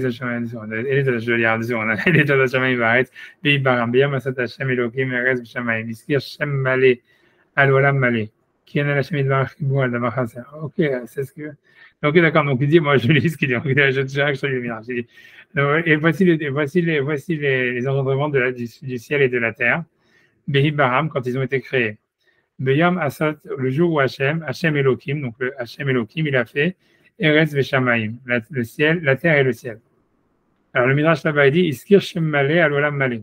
Ça veut dire, on a mentionné le nom complet, ça veut dire, on va dire Hashem Elohim, j'imagine. Ça veut dire et la tribu de justice et de Elohim, c'est la tribu de justice et Hashem, c'est la tribu de miséricorde. Donc ça veut dire, les deux, ça serait le Shem Malé. Ouais, c'est ce qu'il dit. C'est ce qu'il dit dans le commentaire. Ouais, merci. J'imagine, tu vois, mais voilà, bon, après, mais sur le Olam Malé, ça voudrait dire Erez Vashamaim, c'est-à-dire le ciel et la terre. Et donc, lui, tout ce qu'il veut de ce midrash-là, bien qu'à mon avis, il veut dire, enfin, je ne sais pas, a priori, la première lecture, en tous les cas, ce midrash, il est hyper compliqué, tu vois, parce qu'a priori, il vient expliquer pourquoi il y a une inversion entre le ciel et la terre, qu'est-ce qui a été créé d'abord, tu vois, qu'est-ce que c'est le Ibara, mais qu'est-ce que c'est Asot, tu vois. Il y a Abria, Asiya, tu vois, c'est des concepts kabbalistiques et tout ça. Mais tu vois, donc, mais moi, j'ai pas, comme il rentre pas dedans, et tout le monde est fatigué, et moi aussi, donc, je vais pas rentrer dedans non plus. Donc, je vais simplement essayer de terminer le paragraphe, tu vois. Qui aime la chaîne de donc, lui, il prend de ça que, quand on dit, voilà, Hachem, il a utilisé un nom complet pour parler d'un monde complet. Donc, il dit, parce qu'Hachem, il n'a pas de connexion avec quelque chose qui serait manquant. Donc, voilà, il a d'abord une connexion avec quelque chose qui serait idéal, tu vois, comme s'il aurait une vision idéalisée du monde. Le Kol Yom Bayom, et chaque jour, Akadosh Baruch Hu Mechadesh Maaseh Bereshit. Voilà, donc Hachem, il renouvelle la création du monde. Voilà, bon, Hachem. C'est pour ça que chaque jour, en fait, c'est une création à part entière. C'est pour ça qu'en fait, là, quand on nous parle de qu'est-ce qu'Hachem fait pendant la journée, ça veut dire, en fait, chaque jour, il y a une création du monde. Donc, comme je vous ai dit, la lumière de la création du monde, en fait, même si à Rosh Hashanah, elle est beaucoup plus grande, et c'est sûr que ça veut dire aussi que, en fait, à Rosh Hashanah, dans l'année, ça veut dire qu'il y a ces mêmes choses, tu vois, ça veut dire qu'il y a les 3 premiers mois de l'année, Hachem, il étudie la Torah, les 3 mois qui suivent, il juge, les 3e mois, il donne la Parnassa, les 3e mois, après ça, il s'amuse avec le Léviathan. On voit ça, tu vois, en été, c'est là où tout le monde va jouer à la plage, tu vois, et jouer avec le Léviathan. Tu vois, tu vois, tu vois, les 3 mois d'avance, c'est quoi? C'est les trucs de la Parnassa, ok, mais ça va, c'est là où est-ce qu'on fait de l'argent, tu vois, là. C'est vrai, en général, l'argent, il rentre dans le premier quater après janvier, tu vois. Et après ça, après ça, il faut voir comment ça marche sur l'exception, les trucs de la Torah et les jugements, comment ça marche. Mais grosso modo, ça veut dire c'est quoi ça? Parce que tout, un jour et une année, tout ça c'est des cycles, quoi, qui veut dire que la création du monde, elle se renouvelle, quoi. Enfin, bref, tu vois. Ouais, blanche année, tu vois, c'est ce qu'il dit en tout cas. Donc, ok, donc c'est pour ça qu'on a pris le cycle de la journée. Donc, c'est-à-dire qu'au début du jour, où le monde il n'est pas encore vraiment créé, finalisé, il n'y a pas vraiment d'unification avec le monde, sauf Ayom jusqu'à la fin de la journée. Donc, ce que lui dit, tu vois, c'est un match, c'est comme les Français, quoi. C'est tout le but de l'année, c'est d'arriver aux vacances au mois d'août, tu vois, à la fin de l'année, que c'est les 3 mois du Léviathan. Et pas mal, hein, tu vois. On va utiliser ça quand la pub pour le Clement. Ça veut dire que le principal de l'unification d'Hachem dans le monde, c'est quand un mec qui va au Club Med à la plage où tu vois tu vas s'amuser avec le Léviathan. Atofayom, donc c'est là où il y a finalement Shenishlam et que c'est à ce moment-là, donc finalement il y a une finalisation de l'univers du monde. Ben Hachem Idvar, Sorak et Léviathan, donc à Kadosh Baruch Hu, à ce moment-là, il s'amuse avec le Léviathan, Shiochibur Gamour, donc qui est l'unification parfaite, mais Tardut Aratson, donc l'unification de la volonté, encore une fois, histoire de volonté, peu importe, mais Gamré entièrement, parfaitement, moi chez Hilbert, comme on va l'expliquer. C'est ainsi qu'il faut expliquer, qu'on peut expliquer, et c'est une explication sans, voilà, juste, sans aucun doute. Voilà, j'arrête là. Je vais vous laisser tranquille et je vous souhaite Shabbat Shalom et voilà. Bravo, merci. Voilà, le dernier Shabbat de l'année. Voilà, j'espère qu'on pourra faire encore un coup la semaine prochaine avant Shabbat. L'univers. Ok. Merci, Shabbat Shalom. Merci beaucoup. Merci à vous. Merci à vous.